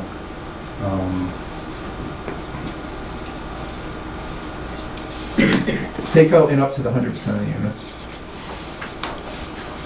Yeah, what was the point of adding that? Well, that was just, maybe it doesn't make sense to have now, even if you have to take out the other one. What was there before? Nothing. Before it Just was, said cottage overlay district development shall be Yeah, deed restricted. you can see what was there. And shall be. The underlined red is what I added. Yeah, so you could just give the minimum, basically. That's fine, I was just trying to clearly show that it was a calculation based off the base number. But you do have the sentence in any event where the calculation is in Yeah, doubt. I mean, The so, determination of the planning board shall be conclusive. yeah. yeah. So if that's what the board wants, I'm fine with that. I was just trying to really, I'm finally going back to where it was, if that's what everybody's happy with. Which just sounds like it's the case. Yeah, I mean, I would suggest that, but I know what you were trying to get at, but I'm not sure that it clarified anything. Yeah. Yeah, is it kind just of- adds more, yeah, Yeah, but as soon as you start adding in. It just turns it into legalese, yeah. yeah. Yeah. And on the red line comments from town council on the I had some comments on that too. We might have the same thing, by, if they changed it from building to lot line. Yeah. So if you do that, pretty much you can't have a marijuana facility in Cobble, if you do what the Continental Yeah. Council said. So we have to leave it the way we had it.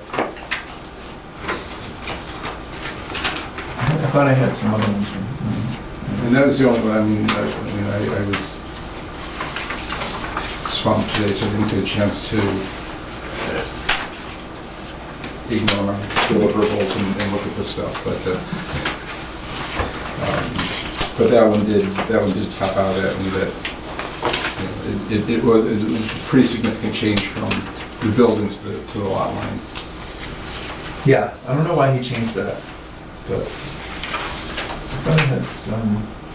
I also just, what's the difference between a church and place of worship?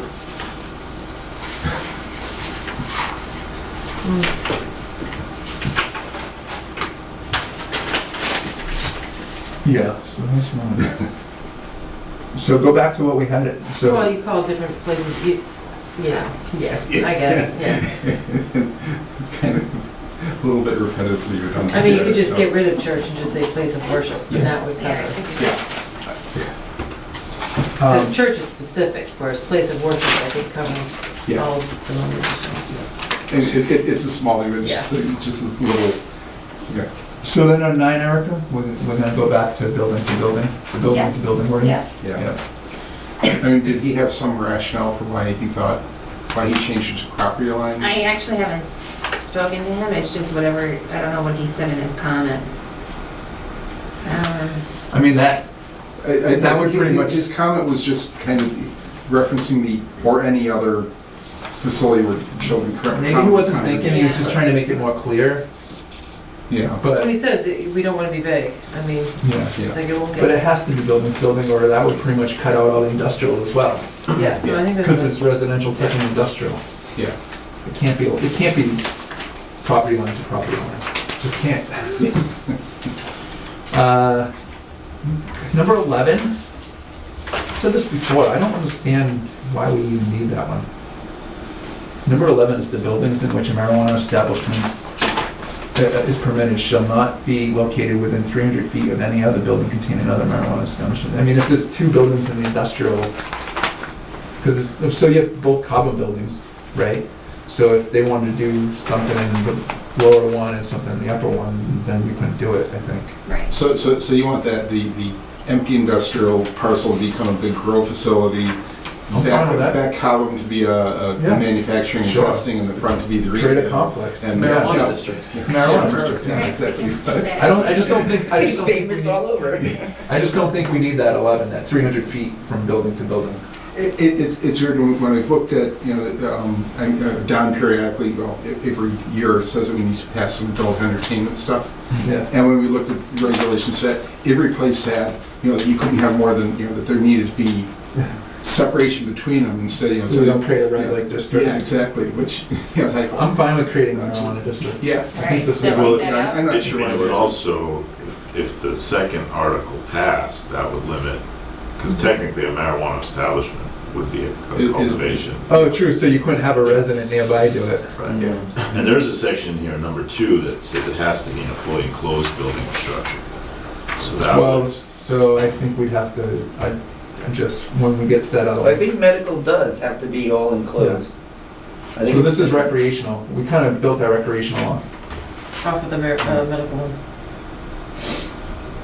That's the background is, after they passed the medical one, small farms went, wait a minute, Yeah.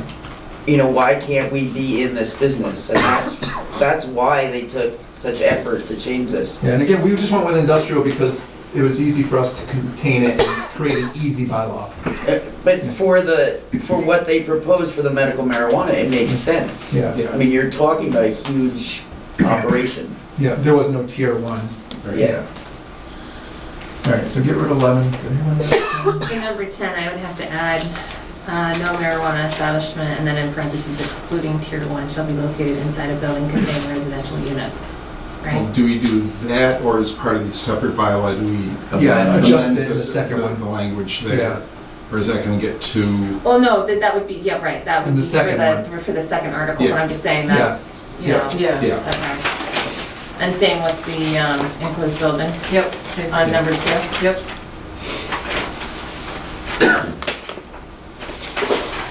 Well, just make sure you're talking about the residential, the tier 1 residential, yeah. Right, there Yeah. would be an additional sentence in there.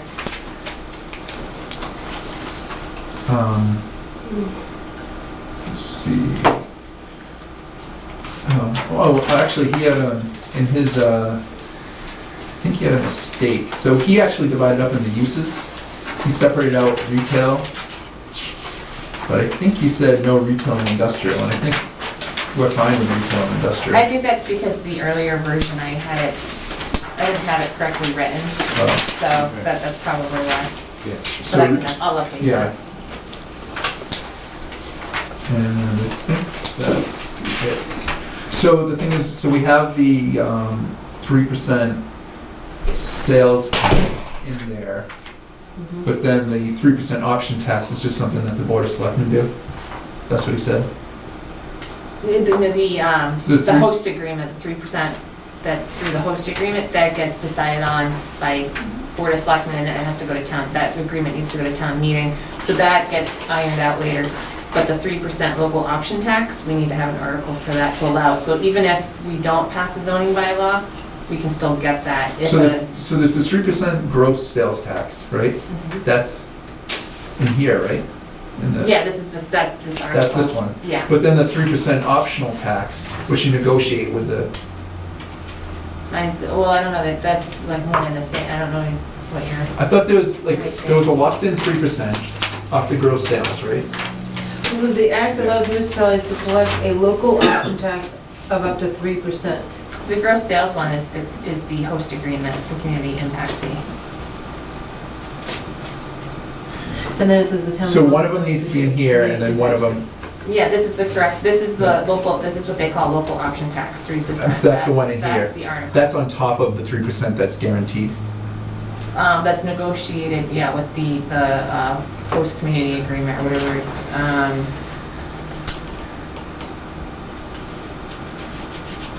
Yeah, it just basically says in the law, an agreement between a marijuana establishment and a host community may include a community impact fee for the host community, provided however that the community impact fee shall not be reasonably related to the cost imposed on the municipality by the operation of the establishment and shall in no event amount to more than 3% of the gross sales of the establishment. And that's the one that goes in here? No, Oh, that's this the is one the that one does- that gets negotiated later on with Later the on. host, with the agreement that Board of Selectmen and then gets passed. at And it says town with the Board of meeting. Selectmen, it's not part of special permit, it's the Board of Selectmen have a site plan review or, it's their host agreement, they write up a separate document. That's like that gets, yeah, that's during the whole special permit The permitting process process. and that gets ironed out later. It doesn't require any type of bylaw to be passed. I guess my question is, the one that's in here, it says a rate not greater than 3%. Right. So that one's negotiated as well? No, that it would be 3%. So then why does it say a rate not greater than 3%? Why doesn't it just say 3%? it's highlighted, it says it should set a specific rate. It should set a specific rate. Yeah. But the wording, Yeah, so we'll just get rid of Not greater than. Yeah, just cross that out. just cross, that's A rate why I was of confused. 3%. Yeah. So take out the not greater than, Yeah, that's. just say 3%. I didn't realize he'd written it that way. Yeah, that's why I was confused. Okay.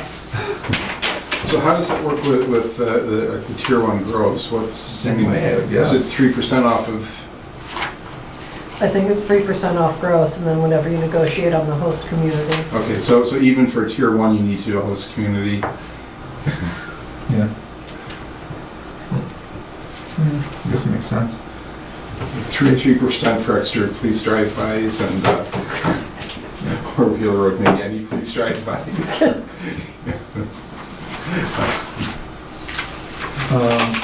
Okay. Okay. All right. I think we're good. Thank you for your input.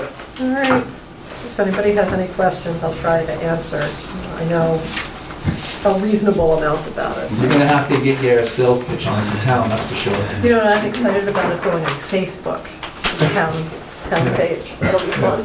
Oh, that should be fun to watch.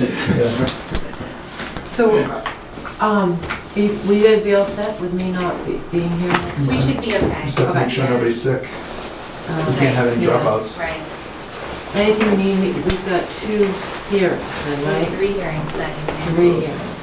Yeah. I'll see what I can do to review the stormwater stuff. So 105, if you're not here, I mean, I guess it's up to the board and the applicant whether or not they want to, because if you can, if Fred Hallam Way signs off and there's an opportunity to I close the really hearing want you to review.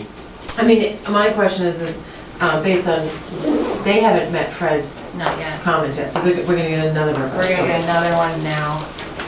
I mean, you're the expert of us, so I would prefer if you could send us a comment list. The biggest thing is I just need it in time to review it. I don't know when they'll submit it.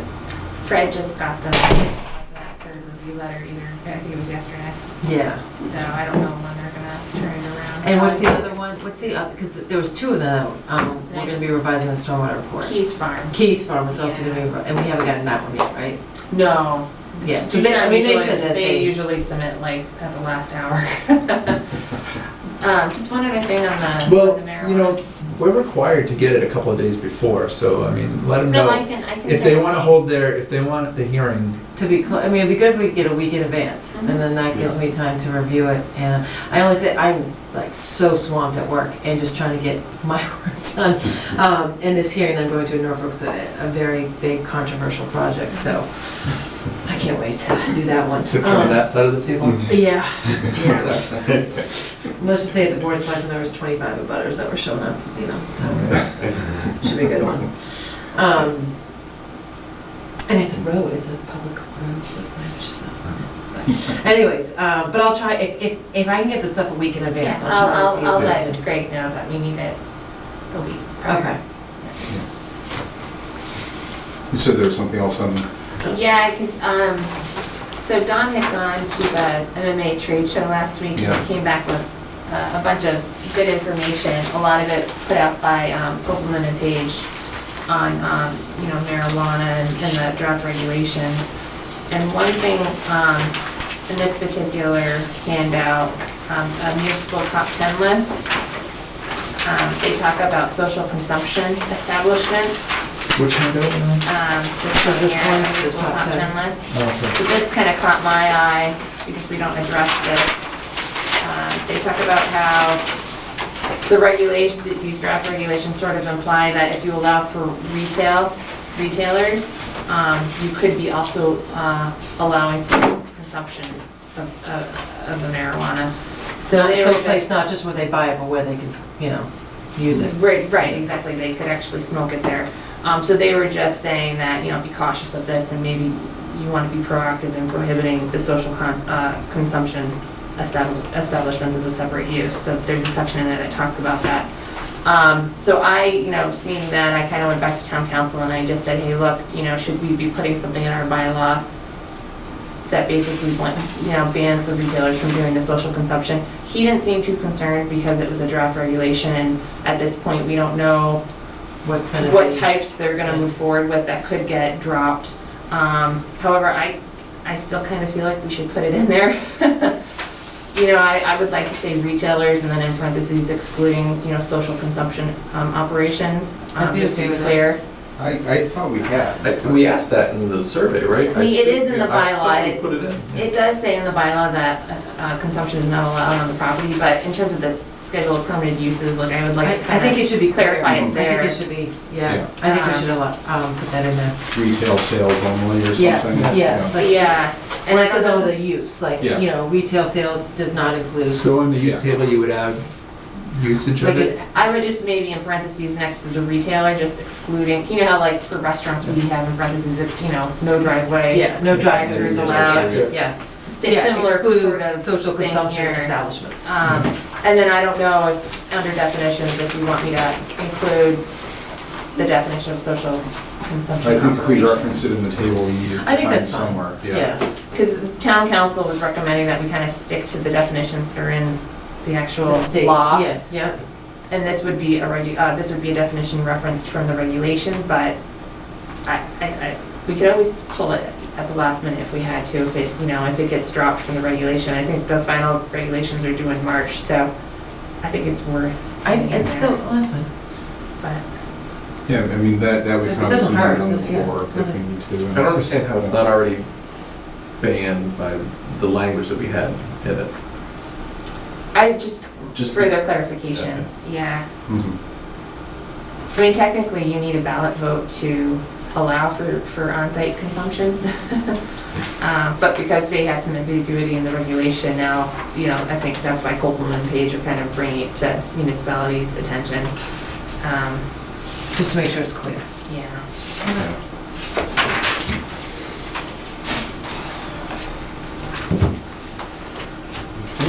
You good? Okay. Is there anything else in here of interest or no? Buffer zones, the draft? It's really good. I printed out the two that are most relevant. Yeah. Really Yeah, helpful. yeah. And then we Alright. just need to approve the minutes. Are they in here? No, I didn't print out copies for everyone. I had sent it Which meeting is this from? October.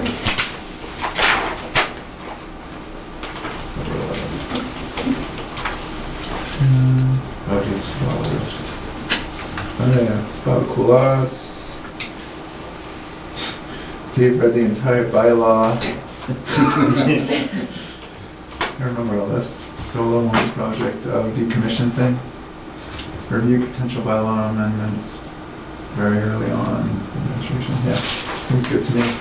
Speaking of Babacool, how did the barn business on Main Street next to the cottage next to Houghton, how did that open? How was that a business? The pole provisions. That one, yeah. So right now, Mike is allowing it to operate, Well, I I just believe thought you it's might want just to look at it standard home first. occupation. At some point, if they expand in any way, they're gonna have to get a special permit through. Which one? What are we the talking planning about? board's pole provisions. You brought this to my Yeah, I brought it attention as well. up. Yeah. I mean, I they're a can- business, I they're will- operating like a business. Yeah, I'll have to go back to Mike and see. But it seems like they would have qualified under that barn provision. Honestly, I thought they did as well, but Mike was like, well, you can have a craftsman shop under a typical home occupation. That's kind of Yeah, I where think we have to make a motion to his approve stance it. was. But if they expanded the retail in any way, he was like, then they'd have to go before the board to think they're get a retail. special permit. He did the same thing with Babacool. She established her, Oh, she she was did the open same thing before where she she came here, okay. operated her studio, and then when she expanded the retail, that's when she came before. So that's how he's sort of been handling these. Yeah, it should. I don't see a problem with them there. I just Yeah. I wondered why Yeah, they just the didn't process of it. come in front of us. Want me to make a Just motion? make sure, I mean, just look at it. You don't have to sign it, I just need to make a motion to approve. I'll make a motion to approve the minutes dated October 11th, 2017. Second. All in favor? Aye. Aye. Sorry, I initialed, I thought we had to initial. I think you might have to actually, but I just wanted to have a vote. Motion to adjourn? Second. Aye.